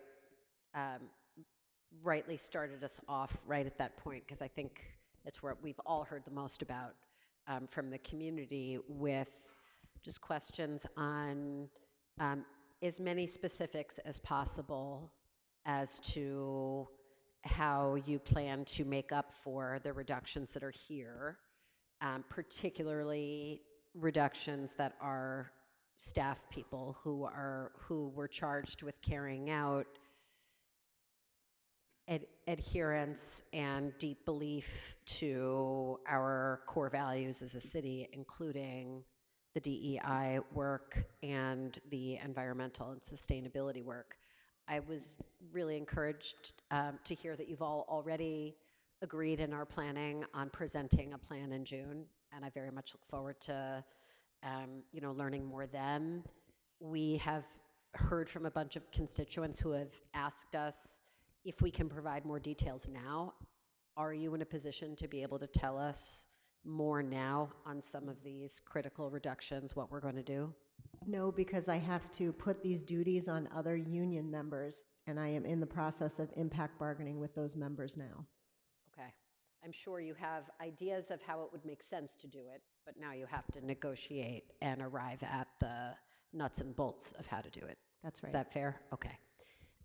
Those are all my questions. Again, I want to end where I started with the thank you. This is excellent work. You guys have put so much of your effort and time and hard work into it. And I feel, even though we're still in a position where we're, scraping to get to where we want to be, that we're all looking in the same direction and trying to get there together. And I feel really good about that. So thank you very much. I wholeheartedly support your request for this budget that you presented to us tonight. Councillor Goldsmith, if I could just say, just so folks understand, the people who work at central office are the business office, which is like payroll, purchasing, accounting, it's human resources, it's our teaching and learning leadership, so director of science, K-12, director of math, K-12. It is the facilities department, and so custodians were cut. Assistants in every single department, including mine, were cut. So unit administrative assistants. So I just want to be clear, you can't cancel payroll, you can't cancel HR, you can't cancel facilities, and so we had only a limited number of positions that we could address. So there was a perception shared that we were being judged by the fact that our portfolio of folks working at that office since 2002 had increased by 15 people, and that is true. I just also want to add that so have the reporting, mandating, and compliance expectations from the state changed since 2002. But it was very clear to me that the cuts needed to come from the central office, and when you look at the portfolio of who that is who works there, along with our Director of DEI, our Director of Sustainability, and our Director of ABA Services. And those were the situations that were most discussed. And I just really, again, want to acknowledge how difficult I know that is for you, for the system, for the community, for those individuals. Yes. And that we're asking those remaining around those positions to do more with less. That's right. And that is a very difficult reality to swallow. I certainly recognize that. I think everybody here does. Thank you. You're all set? Okay, thank you. Councillor Mickley. Thank you, Mr. Chair. Yeah, echoing the words of gratitude, thank you all for your hard work. It's a lot of work. You're working hard, and appreciate all the results that you're driving for our schools. My question is about the cell phones, the smartphones. Yeah, big surprise there. I've had a lot of conversations with a lot of you on this topic, and I know it's an evolving picture, but I guess starting with the superintendent, just curious, what is the current plan regarding getting the high schools to a bell-to-bell ban? And specifically, is there a timeline of when we can expect to see that? So we just met with our NTA partners last week to reconvene the high school cell phone committee that brought us the first manner of execution for that. The school committee is going to have to rewrite a policy around what the high school is going to be. We are waiting for some earmark money that we put in place from our congressional delegation because, like our conversations, you feel that it's not realistic that parents manage the devices and shut down the devices. I would say to you that that is a free solution that is there for us. But understand, as the parent of a 20-year-old and a 23-year-old who went to high school during COVID, that the phones are an addictive substance, and I understand their impact. I was also a middle school principal during the rise of cell phones, and I've got some stories. That said, it's either going to require a financial solution or a parental one. And those are, some combination of that is probably where we're going to land. And is there any sort of timeline of when we can expect a bell-to-bell ban? Can we expect a bell-to-bell ban in high schools? And if so, what would the timeline on that be? I think it's unrealistic to expect us to follow what the state is expecting us to follow for a September 1 implementation. Yeah. We simply, so the entire decision, my opinion, is backwards, where you make the ban and then you do pilots across the state to determine how you're going to do that and what kind of funding is going to be available. The cart is before the horse. That said, we will do our best to do it with all haste. So I guess on the financial piece, I mean, maybe this is naive of me, but it seems like if there was enough buy-in that cell phones were an issue in schools, then every adult in the building can play a role in being responsible for implementing that policy. And I know there's the challenge of the open campuses where kids go in and out, but if the policy was simply phones cannot be used in schools. That is the policy now. And there was buy-in to implement that policy and real consequences for when someone was caught with a phone. Then, you know, like imagine if a kid was vaping at Newton North. Any adult in the room would see that and know that something wrong was happening, would take the vape away, and the kid would never get the vape back. So I know it's a change in culture, but imagine if we had a culture where every adult, teachers, administrators, parents, anyone that's in the room, in the building, and sees a kid with a phone knows that the consequences, the phone gets taken away, confiscated. And I recognize that that initial period of people playing, all sorts of adults playing the role of implementing consequences might have some friction. But I suspect that after a few months of that, there'd just be a new norm. And what I've heard from other schools that have implemented bell-to-bell at the high school level is that once that new norm is established, it creates a better learning environment, it creates a better socialization environment. And to me, the phones is just such a big issue. And I'm obviously not the only one that thinks this. There's so much research on it, on the attention drag. I mean, not just the time in the class, in between the class, the stimulation that you get from looking at your phone and then going back to a lecture. It's hard to plug back in. It's hard to get the full benefit. And if we have the best teachers in the world delivering the best lecture, but the kids are distracted from their phone engagement in between classes and they're not getting the full socialization experience by being isolated on their phones during lunch.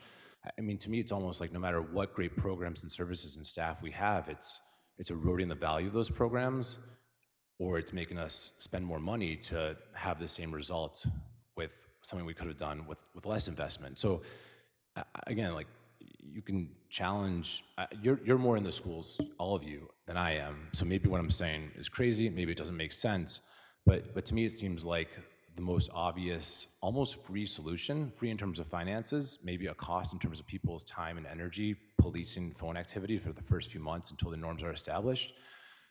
And I just don't understand why we're not moving with more urgency across the board on it. So I don't know, do you have any thoughts in response to that position? I just need you to know that your perception of how this goes is not rooted in what actually happens. It is a battle every single day with every single child. True story from last week, and I shared this with the chair and vice chair, confiscated a kid's phone, someone else got a hold of it. The parent is now trying to sue us for the lost phone. This is a $1,800 piece of property that you own as a parent, but you don't want us to take it, and you want to be able to get in touch with your kid. These are the dynamics. And when we get with, Alicia's got her phone out and I take her phone, it's a battle, 20 minutes of class time, everybody else loses the same amount of learning as that individual. It is a battle that is put on teachers every day. Yeah, no, that sounds rough. It really does. And you're right, I don't sit in the seat that you do and don't have that intimate perspective. And maybe it's a legal question. I don't know. I mean, can we legally take a kid's phone and not give it back? And maybe that sounds too draconian to some, but to me, the fact that we're avoiding these difficult interactions, there's still a tax that the entire student body experiences based on the distractions and damage from phones in the building. So there's a cost either way, and I can easily imagine a world 3, 4, or 5 years from now where we get to that point and we say, wow, this was so obvious. We should have all just been doing this earlier. We would have done better for the kids, we would have done better for the school environment, and we would have done better for the taxpayers. I sort of think it's inevitable. And there's districts around the country that are doing it. So what's stopping us from being part of that? Well, let me just say thank you, Councilor Mickley. Thank you, Superintendent Nolan. I think you're right, and I think that's the reason why both the House and Senate have passed bills that are essentially banning cell phones in schools in Massachusetts, all across the state. It's a question that every district is wrestling with. It's a question that every state is wrestling with. I don't know that we're going to solve it here tonight, but I appreciate you raising it. To the extent that it has budgetary implications, we should discuss it. But I think there are answers out there that are also coming from outside of this room, again, at the state level.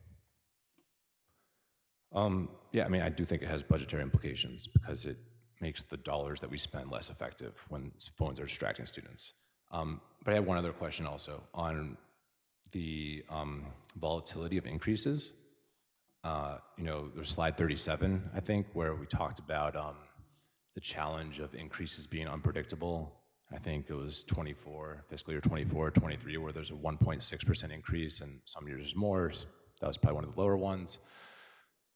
Is there anything that's been done around measurement to see how outcomes are impacted by increased volatility? So like one year it's 1.6, another year it's 4, another year it's 2. Like, can we look back to 2024, whatever year that was on slide 37, and say there were worse outcomes because the increase, wasn't as steady or as reliable as it was in the past?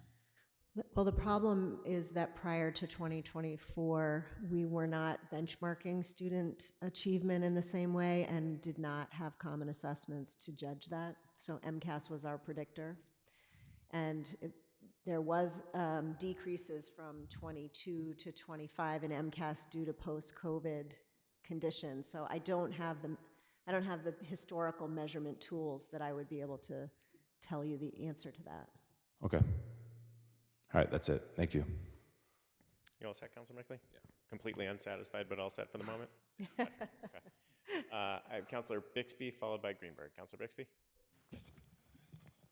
Thank you. And I have a lot of questions, so I won't take too much time, but I just, Councilor Grossman said it all perfectly, and wanted to just echo both her gratitude for all the work you all have done and where we are in this moment, and her amplification of many of our concerns and the community's concerns about some of the staff reductions and other things. And we're looking forward, I know many of us are looking forward to hearing where that all goes and what we can expect, and knowing that there's a continued commitment from the district to continue some of these important programs. I want to talk a little bit more about MTSS. I think we've talked about this the past few years.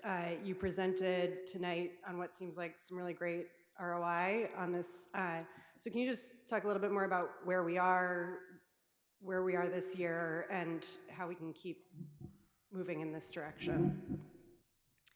In terms of student performance or in terms of programmatic? In terms of our investments in MTSS in the district.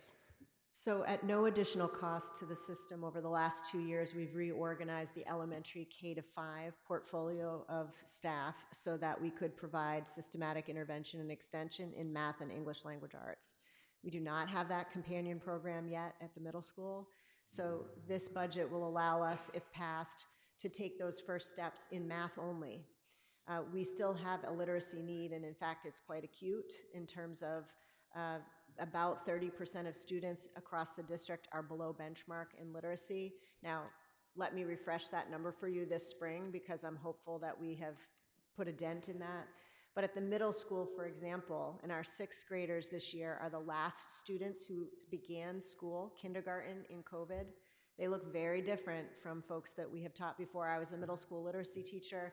The challenges are quite different. So I'm concerned about that group. And one of those increased contractual costs that we're talking about in this budget is reading specialist intervention at the high school level, which is not a typical service that we should be providing, but we are because of those post-COVID and non-intervention activities that happened so far for those kids. We don't want to leave them high and dry, so we're trying to bolster them, but in high school it's very hard to do. So that's where we are in terms of intervention services to date. If this budget passes, math will be added to the portfolio. Great. So are we at a place where, I mean, certain schools have MTSS as a pilot? No, all schools. We're every elementary school is at the same place? That's right. Okay. And those elementary schools with higher profile of need have additional services. So we've moved away from the every school gets 5 of these and 2 of these. We start with a baseline allocation, and then each benchmarking period, we are moving those resources to the places that they are needed. Great. So I guess maybe I'll ask about math, since you just brought that up. And since this was one of the big budget conversations, although some of these questions might be veering a little bit into the programmatic. Can you explain a little bit more about this to the broader public? I think we were all, following along the best we could, but it was a complicated conversation, and this is a new initiative for families in Newton in some ways. In particular, I think, Chair Peterle, you mentioned sort of the educator piece of this. What was the input from educators in this process, and how will this work for them? How are they feeling about it? And from the student perspective, this will be something new for that cohort that has had an interesting, elementary and early middle school ride. So are we feeling like this is sufficient? Is the staffing levels sufficient for, this year? Can we count on this going forward? So I'll break that into a few parts. So there's the MTSS piece, which is support and extension. So that's specialists being deployed across schools. Since we haven't deployed them yet, I can't tell you if that is sufficient based on the need, but that is the base allocation we'll begin with, and we'll start tracking the interventions, just as I showed you the math sort of in and out for intervention. We'll track it at the middle school.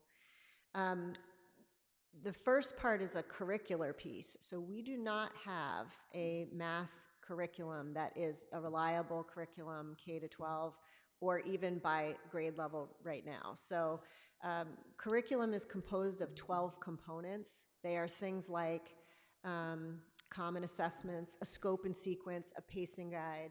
So all last year, an educator team from across the district of educators, teachers, from every grade level, did a self-study.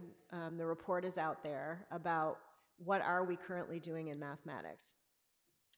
I can tell you that we are the only school in Metro West not offering algebra by grade 8 in this area. So that has come up all over the community in very large ways. If you ask me how teachers feel about that, they're very worried, as Chair Peterloo told you, about the change, right? Many teachers have curriculum they've created by themselves in their schools over 30 years. And you know as parents that creates some unevenness even within grades and teams, and certainly school to school. So the mapping of the standards being taught in our 4 middle schools should be 4 different cities. They're that different. So what happens is when people matriculate up to the high school, 2 middle schools are feeding into 1 high school, they're very differently prepared to meet the expectations of the high school transcript. And that is where the multi-level discussions were born, because how could you say to one school, well, you didn't cover this so you don't have access to X level of class, but you did, so you can. So we owe those kids a bona fide curriculum that is every school, every grade level that you can count on, with resources that teachers can curate, because a curriculum is not the solution in and of itself. So highly trained, experienced teachers get resources, and then they curate what is the scope and sequence and the common assessments. So I just want to be clear that we've made decisions K-8, and we will shortly make decisions for the high school about which curriculum. There will be an adjustment period over the next 2 to 3 years where curriculum will be compacted, teachers will make choices, and we will publish the scope and sequence. So it's not going to just flip overnight, but we're well on the road to making those changes for the district. And quite honestly, that makes us a school system and not just a system of schools. Thanks for that explanation. So my next question, which I think I've asked about maybe every year so far, and might be now asking until 2050, depending on this capital improvement plan. We are increasingly in a district where you used to be lucky to be in a new school. Now, we have many new schools and a few more coming online. And we have students who are in old buildings with very different facilities. Can you just fill us in a little bit, if we haven't had a chance to read this plan? What are we looking at for the older buildings, and especially just bringing some of the student experiences and the basic facilities. We'll talk about air conditioning separately, but in those buildings. So this past fall, the school committee, different configuration that sits with us now, published a 2050 plan of rank ordering the facilities in what order. That said, we have a new committee and we have a new mayor, and an update to the community will occur in June on some of the Ward Underwood analyses, because that has been prioritized as the first order of business. The mayor has said in alternate conversations of the plans that he has for big capital projects, and we've been discussing what are the best ones for MSBA submission versus local funding, debt exclusion. So I do not feel like I can tell you the plan is this, then this, then this, then this. We will continue to review that, and there will be another look at the capital improvement plan in the fall. And I do feel, like Councilor Grossman, hopeful that that is not a perfunctory pro forma thing that it has felt in the past, that we make a list, but we don't really control the partnership. So I'm looking forward to the next fall discussion with our new team. Yeah, also we're opening 3 schools this fall. I guess I just assume everyone knows that, but just 3 in the fall. Just 3. Yeah. Well, good luck with that. I guess for the schools that might be further down the list or otherwise, and we heard on Monday night sort of this concept of the citywide budgeting going to 99%, therefore expecting less free cash in future years, which have often gone to things like needed bathroom replacements, roof replacements, other things like that. This might be a bigger conversation, but what can we do there? Well, I guess I'll put that back to you. Okay. Well, let's all keep thinking about that. Councilor Bixby, do you want to just put it back to her? Yeah. We'll keep lobbing this one around, but if another roof leaks and we have to close schools for a day, then we've got a I problem. mean, Councilor Bixby, if people want to put me in charge of the list, I'm on it, but it's not mine to bear alone. Well, I guess I'll look to my colleagues. We'll keep this in mind, especially going forward, and seeing what we've been able to do with some, free cash in particular over the past few years. So last question for now, although I have a thought at the end. Just on the technology piece, we had supported the Yonder pouches in this body through a resolution in the budget process 2 years ago. I'm incredibly grateful for them. They're on the reductions list. I wasn't quite sure. They're a cost driver. Is that? That's right. That's okay. Yep, so they're included in this budget. Yeah. So we were just talking about parental solutions to the cell phone thing. Is there a thought that parents could chip in here if they want to send a device to school? Chip in meaning they pay for the Yonder So scenario? for example, we do not send a device to school, so my child has a pouch which might get lost, then I might have to pay for it at the end of the year. But could parents who do want to send a device pay for the pouch for that device? Yeah, I mean, certainly those are the types of solutions that we're going to have to explore, even at the high school level. So we are exploring those options now. I mean, of course, one of your colleagues is going to ask me about charging fees for buses, so this is another fee that would be transferred to parents, right? So I don't, it would be another burden on parents. It would be for sure.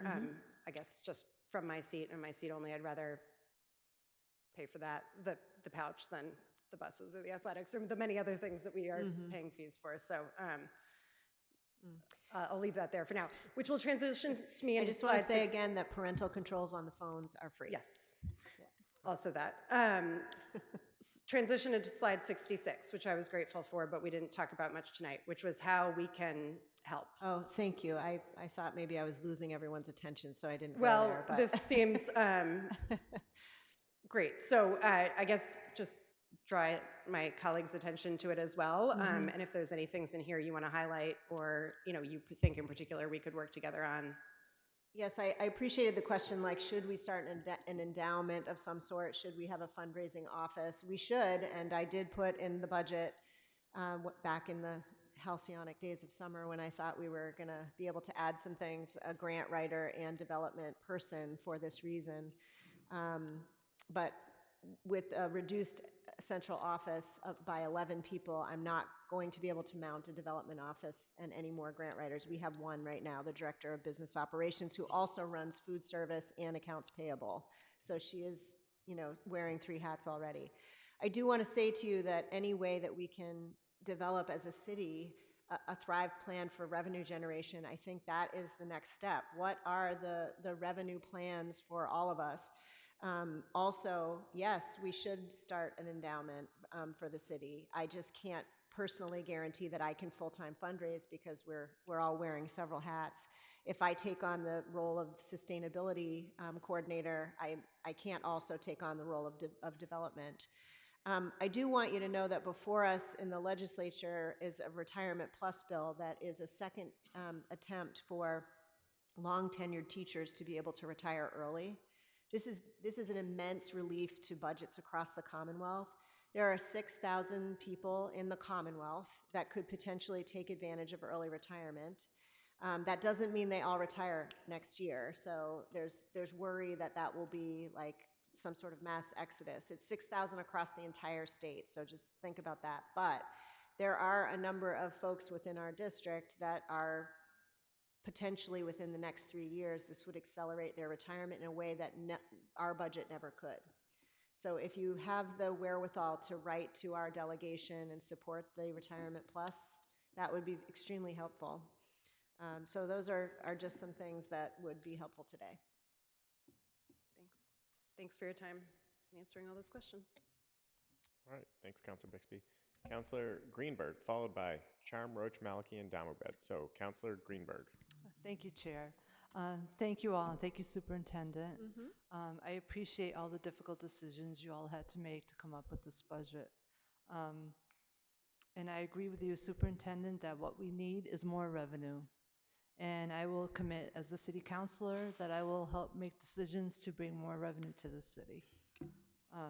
I also want to congratulate you for receiving the $1.4 million from the state. That's awesome. That's such a great program to add to CTE, and it's quite an opportunity for our students. Is that a one-year fund, or will that continue forward? So we just got the grant information and they gave us nothing really on the how long do you have to spend it, but they said it was just for they missed their own deadline for when they were giving it to us, so I think it's all up for grabs for how long we have it. So hopefully this program will go on for years, not just be a one-time Oh, thing. yes. I mean, this is the startup money for that. Oh, it's a start. Chapter 74 programs have a reimbursement rate at the state once you have put an investment in and said, we have started this shop and we believe it's important. You have to have a community board, you have to have like a market analysis, all of these pieces. You have to put up the money for the initial investment and the initial FTE, and then you get it reimbursed by the state. The state gave us the money for the initial investment. Oh, that's awesome. Yeah. That's wonderful. Thank you. So the 5-year plan to achieve Level Thrive budget, will that include reinstating the DEI and sustainable management positions? So when we made that plan, we hadn't made those cuts. So this was just the new adds to the budget, assuming level service. So we will have to reassess what the Thrive packages would be for each year to include those restorations, if that is what the committee decides. Okay, so maybe possible that they'll be reinstated. It could be. Okay, Or it could be repackaged in some other way. We really have to get creative now. okay. And then my next question is for Ms. Lemieux. I saw that she was online. Is she available?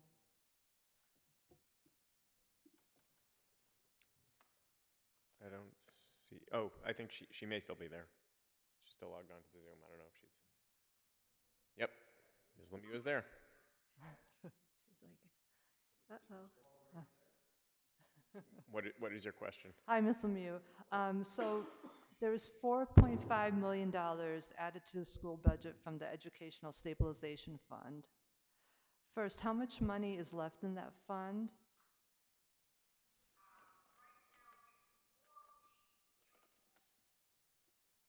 Can't hear her. You can't Can't hear. hear her. Ms. Lemieux, I'm sorry, we can't hear you. Oh.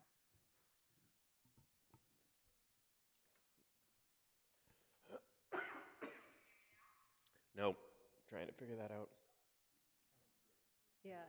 It's on the Is there Zoom, a but microphone on her? can't hear you in the chamber.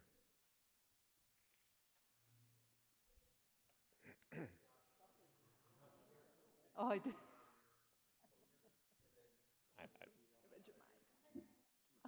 That microphone to your speaker.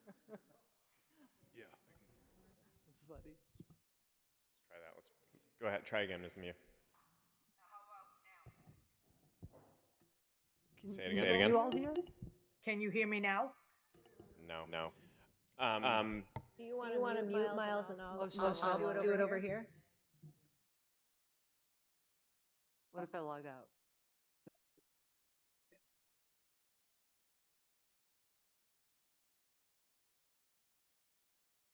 That's what it was. So sorry.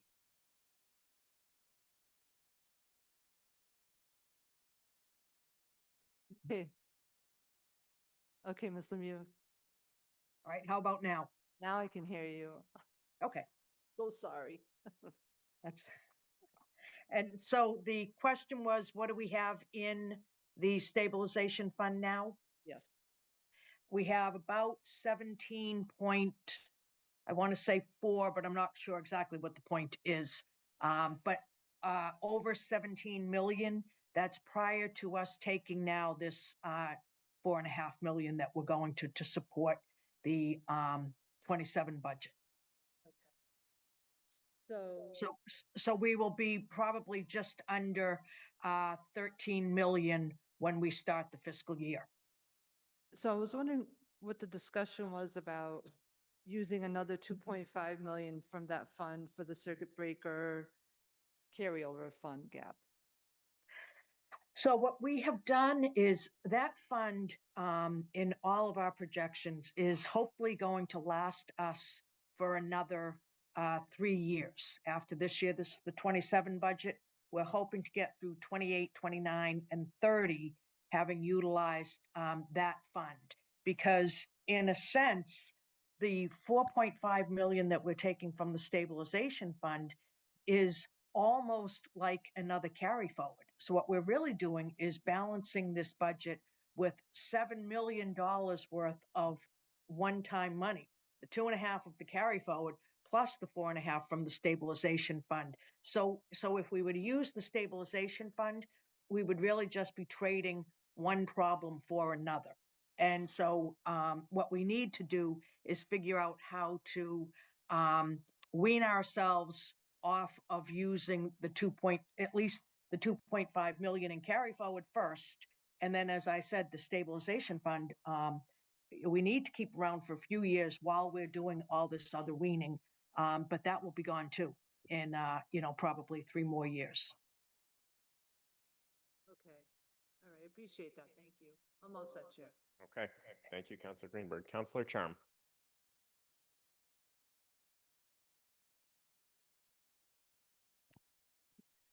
Thank you, Chair. And thank you, Dr. Nolan and school committee. It is very evident how much time, heart, and effort has gone into this budget and into, the macro level financial adjustments that you all have made. I echo everyone's thanks, and also in some of the things that are less, tangible and don't show up in these budgets. Things like seeing so many of you in the schools, the office hours you're doing. Dr. Nolan, I feel like I see you, 3 times a week, and it is really appreciated by all of the members of the community and the council. I have a few questions.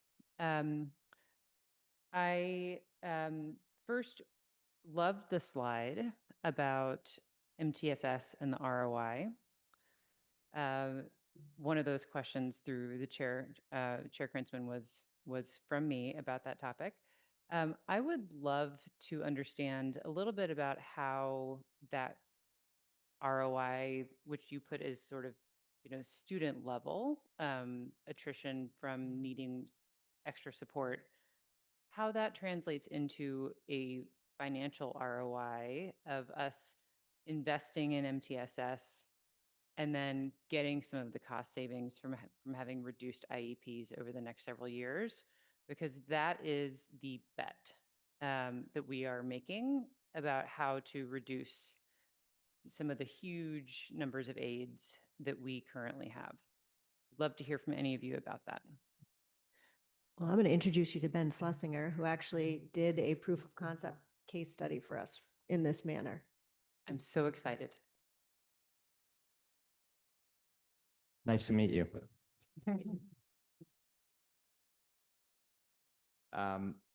We don't love to think about this in financial terms because the benefit to the children comes first.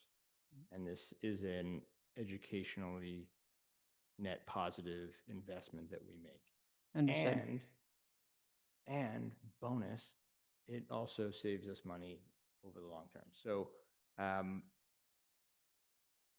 quick summary, and I can walk you through this on the Zervis Playground sometime, but we believe that at Ainger, we are going to pay in this 27 budget $738,000 less than we would have had we not done MTSS and instead continued on with the same pace of one-on-one aids, correcting for changes in the size of the building over the last few years and correcting for inflation and so on. If we take that ratio, we look at the number of students at Danger, we look at the number of one-on-one aids at Danger, and we project it all forward across the entire system, and we have the exact same impact, which is not a given. We have a phenomenal principal at Danger. She's done wonderful things. We went from 24 aides to 10 in the time period that I did the case study. It's down to 8 now, right?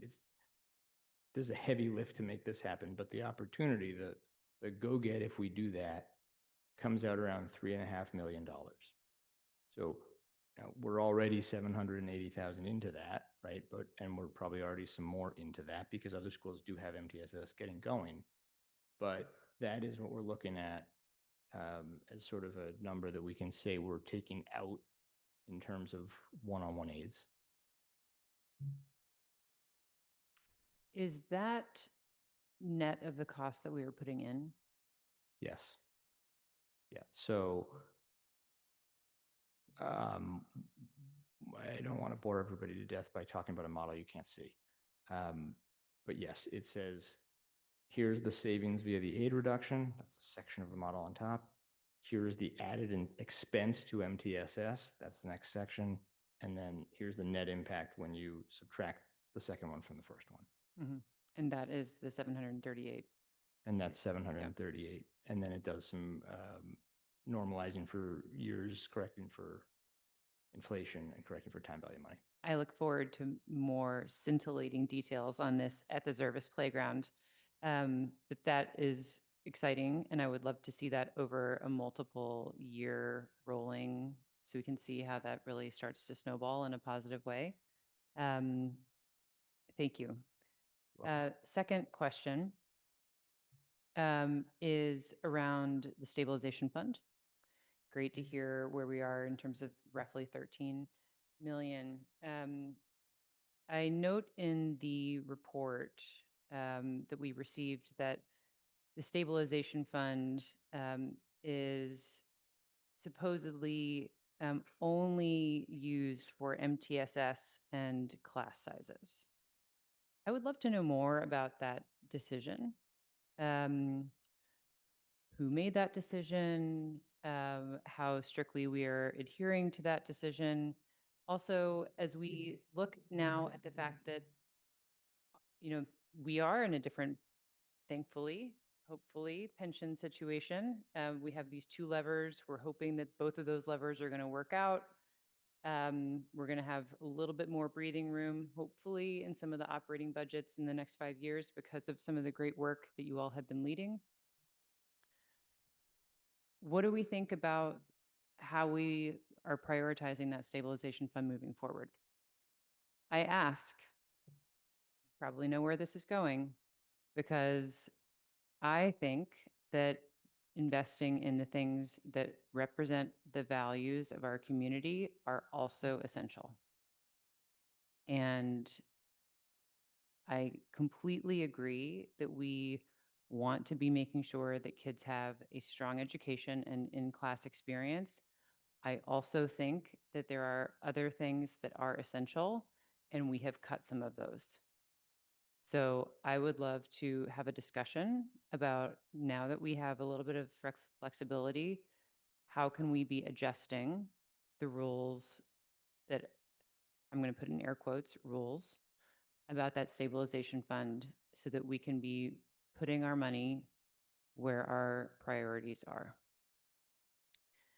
Ms. Hume-Charm, what is the flexibility that we have? So I am referring, of course, to the fact that we now have a pension bond that we are going to be hopefully pushing through. We also have a delayed pension obligation deadline. This is creating more breathing room at a city level. I think that we all intend for some of that breathing room to, and I think hopefully Mayor Laredo will continue to intend for some of that breathing room to continue to flow to the schools. So I guess I'll need to see that to come true in such a manner that we are not continuing to cut the budget again next year. The numbers that have been floated to me thus far do not tell me that that is the case. If level service this year was 6.7% and we had to cut, and next year we're being told a number that is well south of that, I'm continuing to worry about even staying afloat with what we have. Can you all fill me in a little bit about that discussion about the stabilization fund and the rules associated with it? So those were decisions that we made under the last mayor because we needed to be able to track what we were doing with this add on top of the general operating budget. That was a decision I made because I was called on the carpet about being transparent about the use of those funds.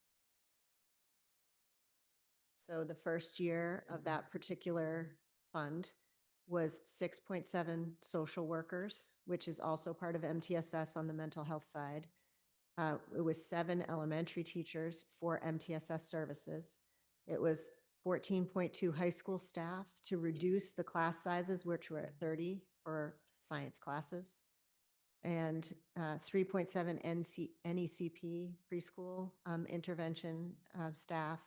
And we added an assistant director that was formerly paid under an ESSER 3 grant to the budget. So those were the majority of those pieces. And then $1 million that first year went towards contractual negotiation costs to settle the contract. So as we think about what those stabilization funds could be used toward in the future, are you thinking that for the following 3 years, as Ms. Lemieux said, as we hope to have those funds be placed over those 3 years, that you would be continuing to, excuse me, restricted to those 2 purposes? So what would replace the funding sources to keep the MTSS investments going?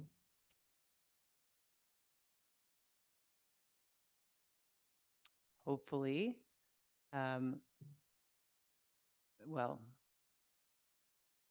like Councilor Greenberg, I am also committed to growing the revenues of this city. I think there are levers that certainly this council can be considering and implementing, such as having more housing in our city, having more taxpayers in our city.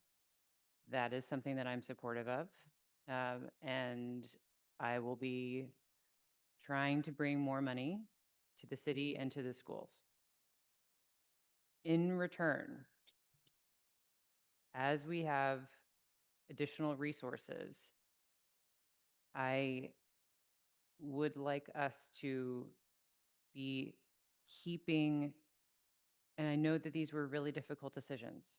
I understand that there were hardly any places to cut. I would like us to be able to serve the other essential needs that these kids have. And I know that we are serving many. Maybe I'll transition to my third question.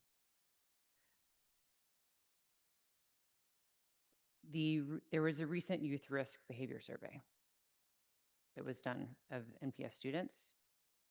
And in that survey, this was of middle school and high school students. I'm sure you all are very familiar with these figures. I was really alarmed to hear that of 1,400 high school students in Newton who filled out this survey, 2% of them, it's 28 kids who actually filled out this survey, said that they had attempted suicide. This is just the highest level of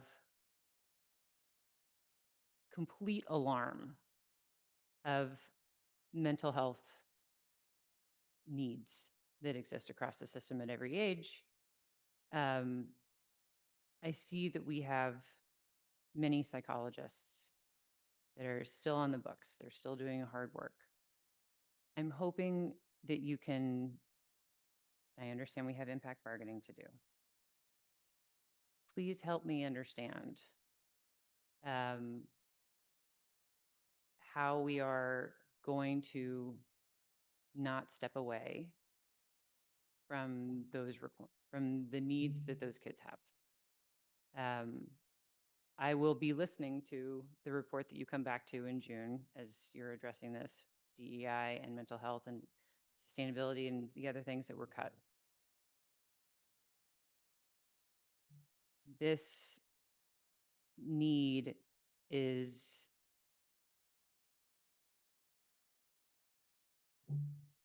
as essential as it gets. That we be making sure that we're catching these kids and helping them. So can you share that you have a commitment? Like what, maybe for one thing that would, maybe that you can answer is like, what would you need to see to reprioritize those roles? I guess I just want to clarify something. So no student-facing student service position for mental health has been cut. A coordinator of adults, professional development, and program supervision for, and not even the clinical head, but the program supervision of our BRIGHT program, which started this past year, is the reduction that I think you're referring to. There has been no reduction to the services given to children. I understand that. I also understand that, you know, it is important for the professionals who are on the front lines to have someone to escalate to. And that role was put there for a reason. And, you know, as there are needs that, you know, are patterns that it can exist across schools, sometimes having someone who is a layer above to be able to say, we're starting to see some things, and we need to be rolling out programs across multiple places, or having you all connect, or even helping those frontlines people get the support that they need to be able to process those things. That's still really valuable and translates into the support that the kids are getting. I'm not sure what you want to hear from me right now. So this is a unit position that was cut. So we do have to distribute those positions. The position was created last year, so the district existed without that position in prior years. Okay. I would love to. And I need you to know, I don't want to cut this position either. So I know. you know, my own master's degree is in risk and counseling. I have been a guidance counselor at the middle level. Like this is like cutting off, which finger on your hand would you like to cut off? That's what this feels like to me. Yep. Thank you. I hope that we can find ways to put this back in the Thrive budget as you look at the next several years. So first of all, I look forward to hearing the plan in June to make sure that, you know, we can be redistributing some of this help across these core roles that we all know we're talking about. Look forward to that. Secondly, as we think about, you know, where we are going and how to make sure that we have a strong, thriving school system, I will just say, I think of that strong, thriving school system as making sure that we are hitting on all of the values that we have said that we want to deliver on that are on the logo. My last question is around federal grants. Can you elaborate on what's in the 4.6 million that's on one of the last bubble slides, and how that compares to what we may have gotten in the past? IDEA grants for special education, Title I, II, III, and IV grants. And have those been affected by cuts? How are those changing? Not to date. We were told there would be a 10% reduction statewide in title funding. We actually got an increase, supposedly. We don't actually get the funds until July. Is there detail on any of that in the bylaw? Yes. Can you just let us know, maybe give us a hint?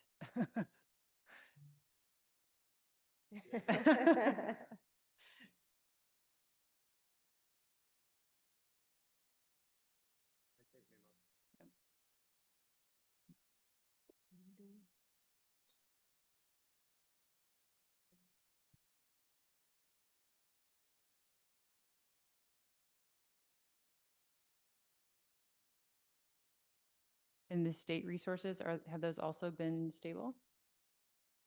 So far, yes. But the budget has not passed at state level. I mean, the full.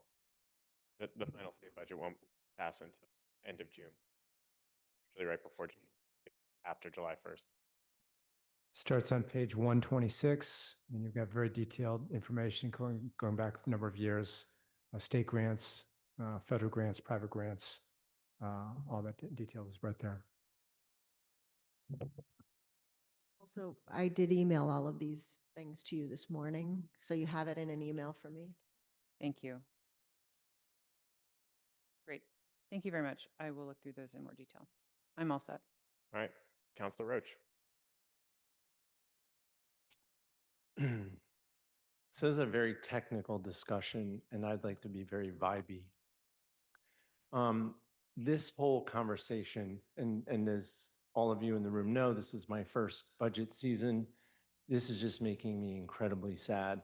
And this is not a conversation, I think, ultimately about the decisions that the school department is making, but about the decisions we're forcing the school department to make. And the fact that we are not funding essential services is just outrageous to me. We absolutely need a Thrive plan for city revenue. We need to get out of the mode where we're accepting that austerity is just a condition for the city going forward. I will sign on to the commitment to new revenue. I have one idea which I will bring to the school department, but not in this meeting because it's not quite appropriate, to offset the pouches. But we have things we can do. But let me be the first, at least in this meeting, to say the O word. We need to be preparing for an override. And there's just no two ways about it. Prop 2.5 is not a mechanism to limit our city budgets, and therefore our school budgets. Is a mechanism to bring citizen engagement into the process when you get more directly into the process when you get over 2.5. And in this city, we have treated it as a hard cap. And as a result, we do it too infrequently, we do it too big, and we make it too high stakes. So I won't speak for my other colleagues, but my commitment to new revenue is to start planning and demand planning for an override soon. I really cannot express how upset this conversation has made me tonight. The 4 positions, super important. I'm not going to debate that, no, repeat that. I would like to take on the role of Councillor Charm's anger translator. I think she's very deliberate about it, but it's really making me doubly upset. Healthcare supervision is not administrative redundancy. And I'm not telling you anything you don't already know.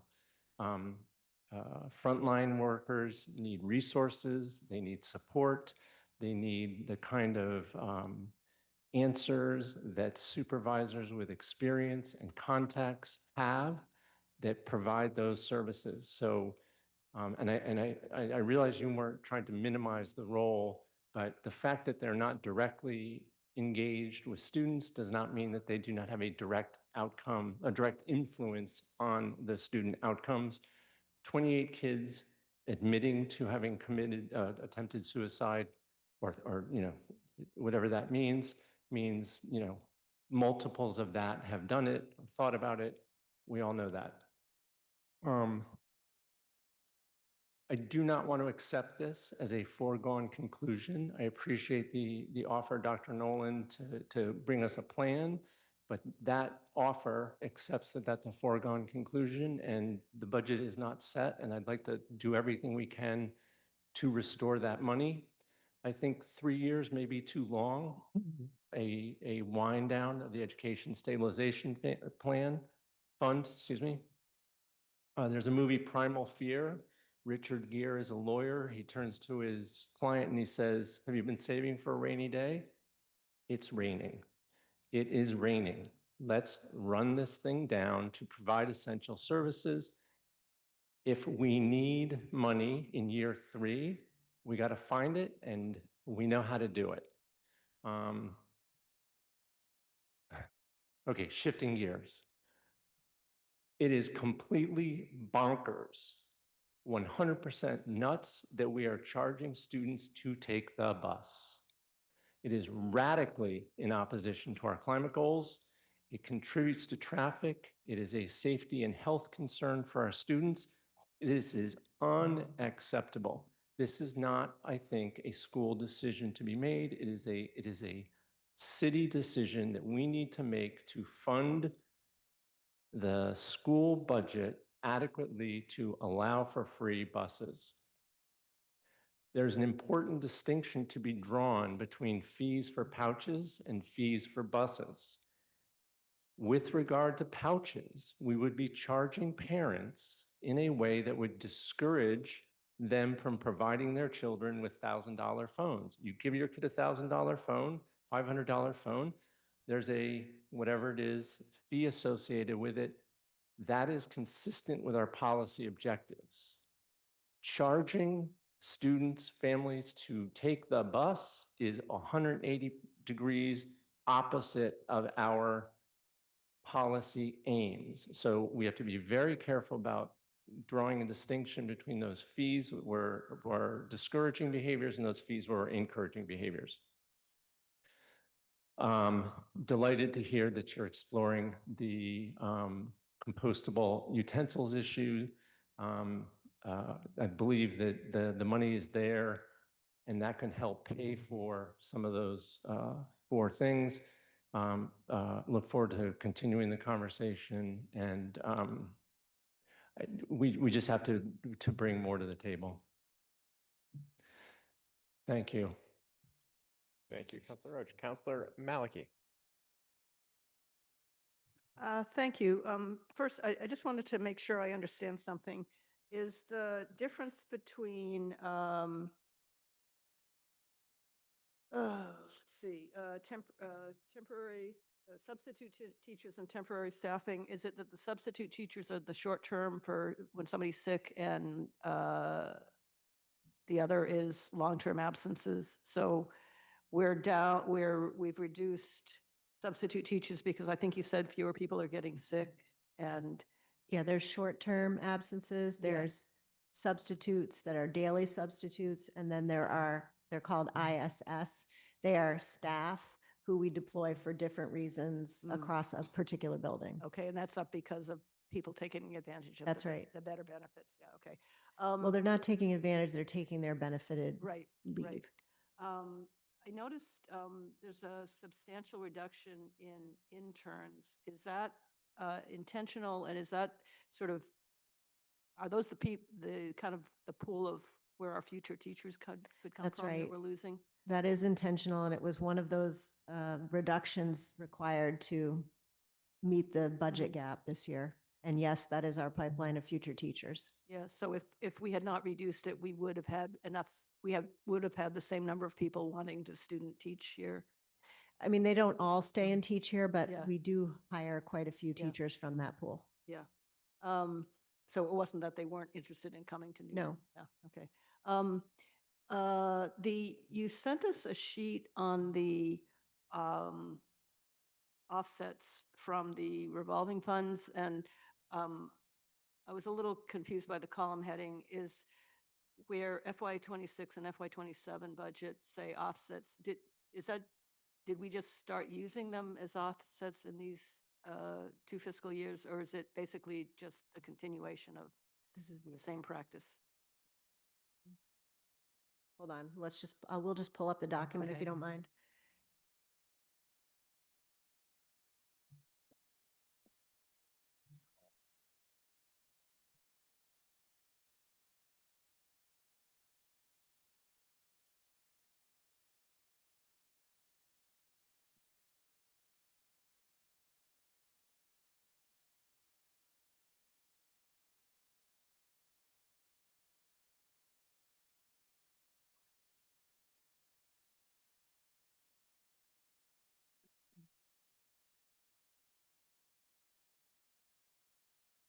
The big title is fee-based programs. Yep. Yep.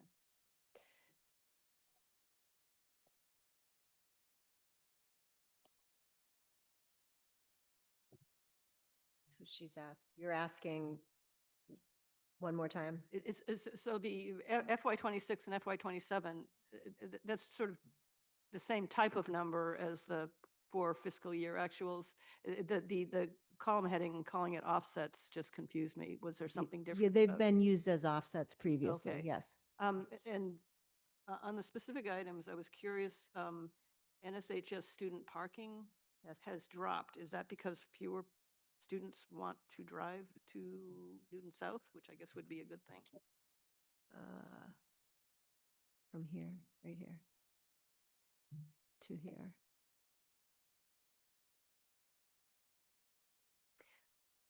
I mean, from the stories I hear, I doubt that it is that the desire to park is less. You know, I'm looking at you, Mr. Farrell. However, I would rather get you some real detail on that. I mean, my sense is that we've tried to limit the congestion there because we're concerned about the same things the abutters are, but I can't tell you that that's the reason. Okay, so it. Right, but it All was. right, I'll wait for you. I'm just curious.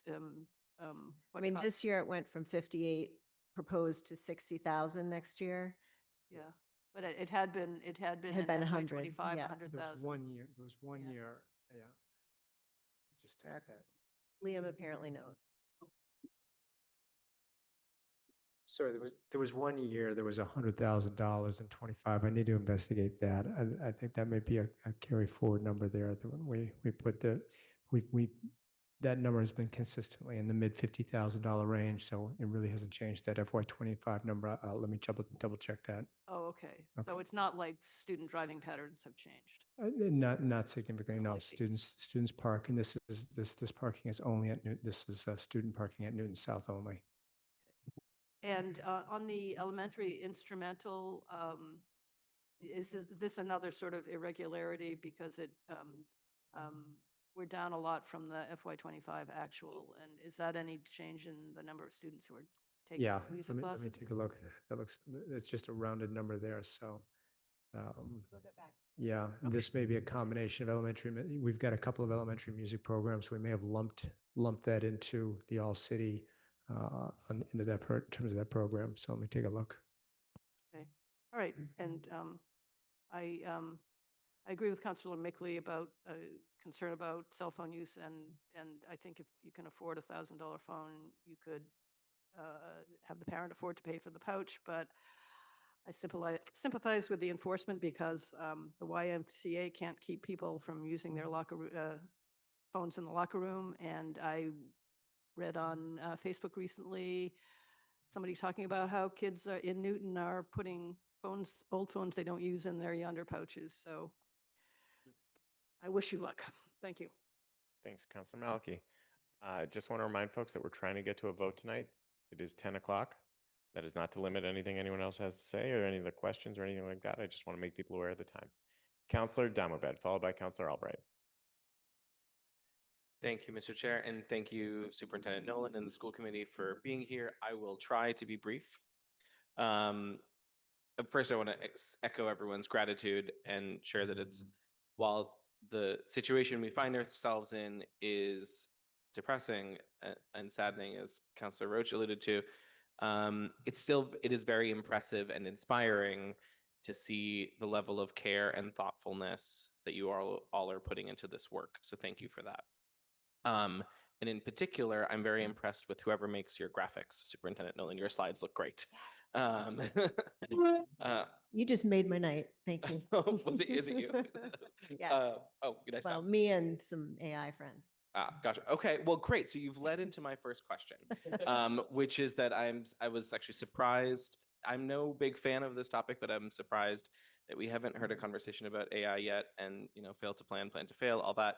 So I'm curious to know if you see on the horizon any either challenges or budgetary challenges or opportunities that come from increased utilization of AI, either in terms of how students are approaching their work and therefore the way that we have to work with them, or in terms of programs that you might envision implementing, or in terms of efficiencies that it might create or costs that it might incur. So if you could give us a sense of the view from your seat on that.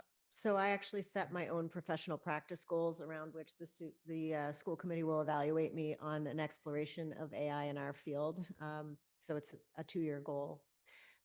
We have written some initial policy in terms of how to handle this with our students and teachers, and we will continue to revise our policy based on the ever-changing field. We are of the mindset that we are not going to play whack-a-mole with this and win. We're not going to lock it down and everybody's going to follow a la the cell phones, right? Like we're not going to be able to do that. So we are embroiled in a lot of conversations, both about our own educator practice and about student use, about how do we teach the ethics of the use of this, the dangers, the assets, and we'll have to create curriculum, much like we did when social media and tech use came into rise in the early 2000s. Many districts undertook digital literacy courses and media literacy courses to adapt. We will have to do that in this new field. We, of course, are looking very closely at how can we use it in our practice to address and create efficiencies that can free some of our staff up to do some of these other tasks that we now need them to do. So we sit in that situation. We joined a statewide consortium called the PEAK Consortium. It's run by MassQ, which is the Mass Computer Using Educators Foundation.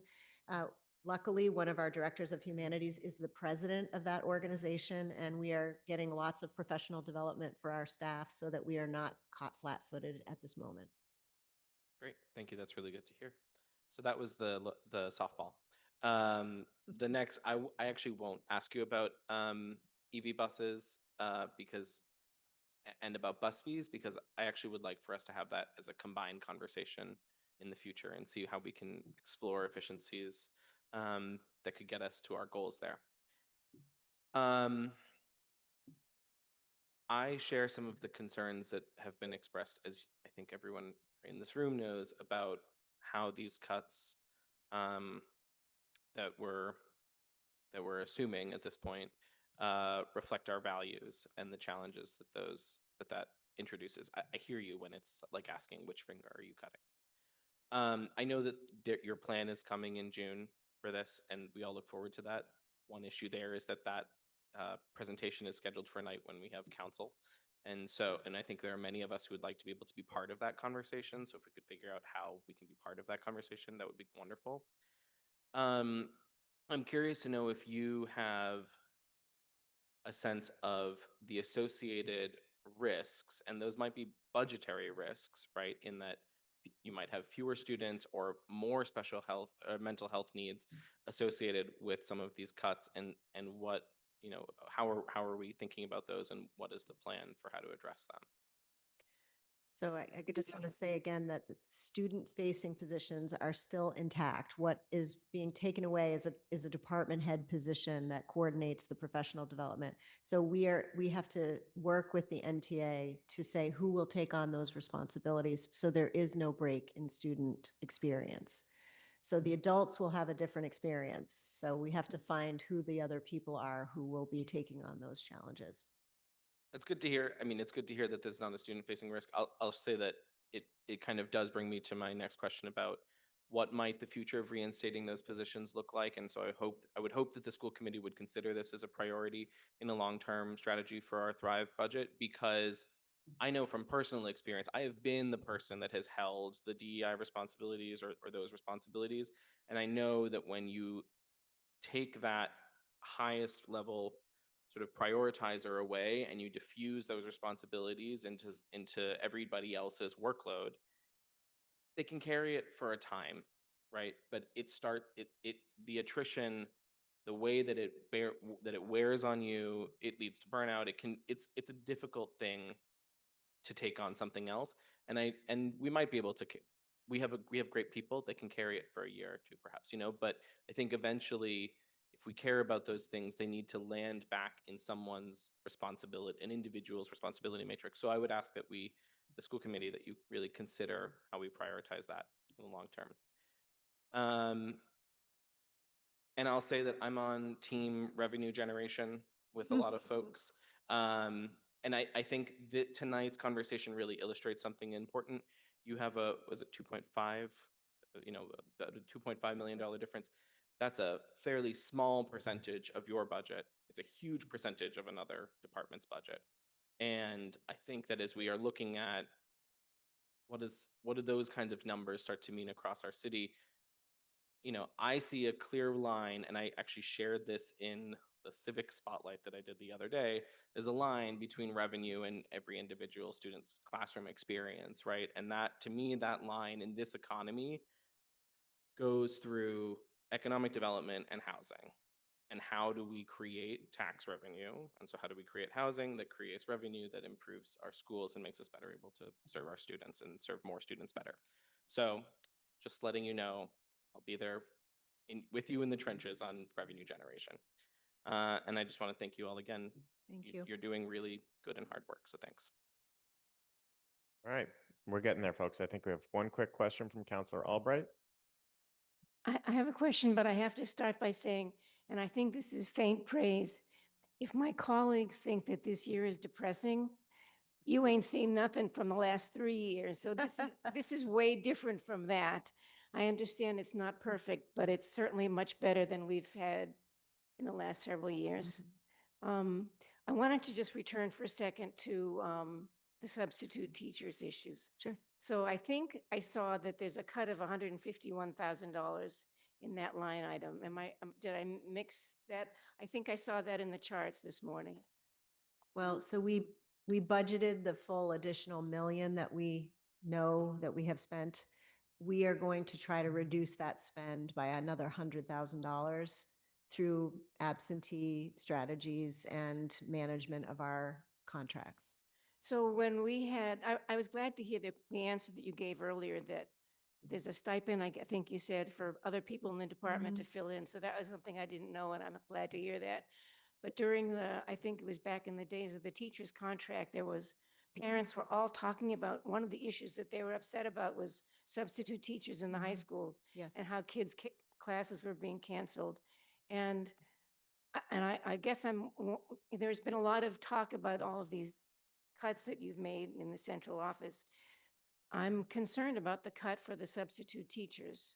And I wanted to ask you, if you had your druthers of getting back $150,000, would it go to substitute teachers, or would it go to something else, or would you say just leave it alone? I am not going to take that bait, Ms. Albright. Sorry. This is the committee that makes those decisions about where the money is deployed, and they may have very different ideas than I do. So I guess that's a question that I would love to have an answer from the school committee, I guess. If we're going to have a resolution to the mayor to ask for more money, and it would be $150,000, I guess I'm not the one that should say, would it be $150,000 for substitute teachers, because that's your decision. Would you? So I guess the question is, would you like us to have a resolution to the mayor to ask for another $150,000? I think you would need us to go into an open meeting and have a public debate about it, because I think we all would have maybe slightly different places where we would put that specific amount of money. Okay. I have begun to focus my sights very much on next year and the carry forward problem. So when I think about what we ask of you, I'm thinking into next year. This Okay. is me personally. So the carry forward issue is supreme. It really is. It's a structural problem, and solving it means a lot of good things. Yeah. And which even could include having substitute teachers in the high schools when we need them.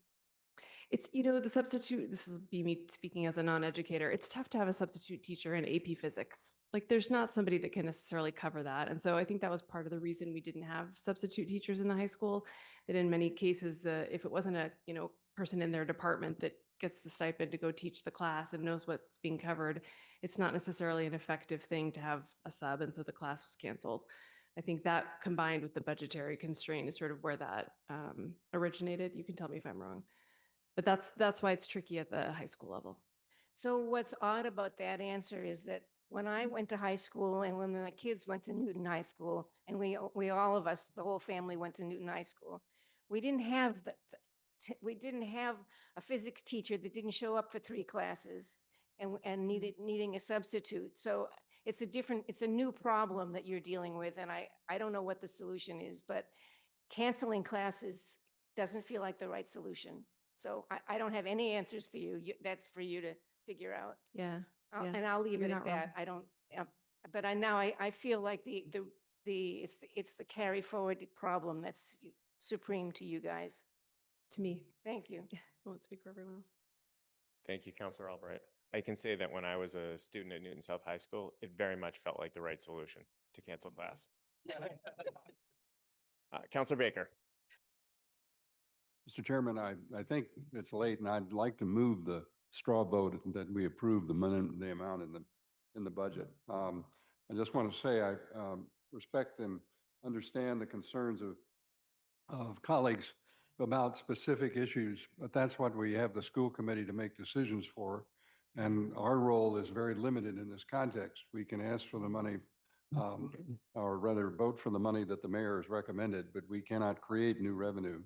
And various programs that may assist that over the long term are not assured to go to the schools any more than they're assured to go to the municipal side. So I think it's really important to just indicate our support for the schools and vote for the budget we have. If there are resolutions colleagues wish to offer to try and increase the amount, that's fine. But we have to recognize the mayor has made an extraordinary move in going forward with this bonding situation to give the schools much more resources than we had last time. I just want to echo Councilor Albright's comments that followed, as painful as it is to hear of the things that have been cut and have choices that have been made. This is a far better budget than it was last year for purposes of the school. So I don't think we should lose sight of the fact that we have a mayor and we have the opportunity for the council to stand up for what has been done this year and support it. So I'd like to move that at this point.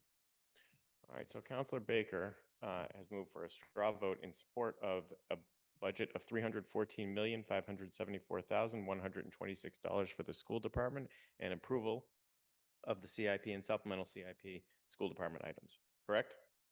Okay, thought that's what I heard.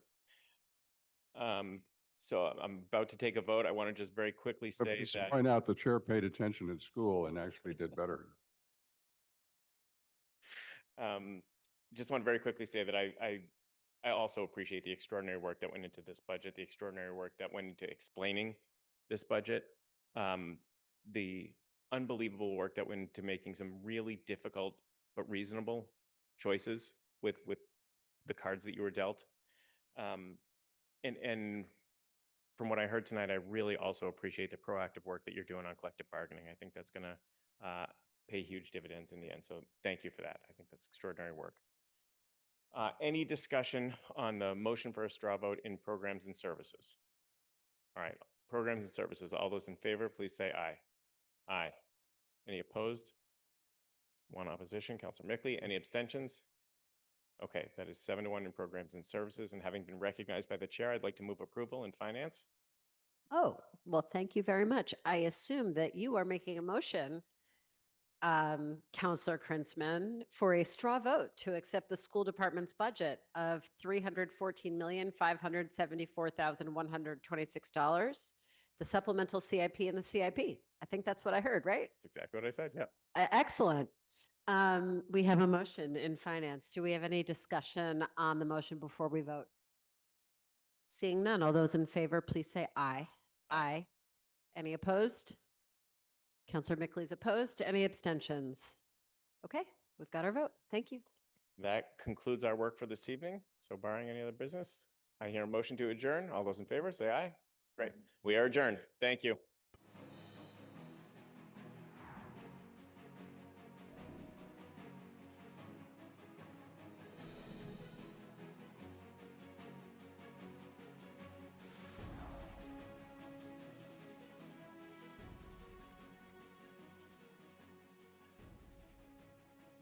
Recording stopped.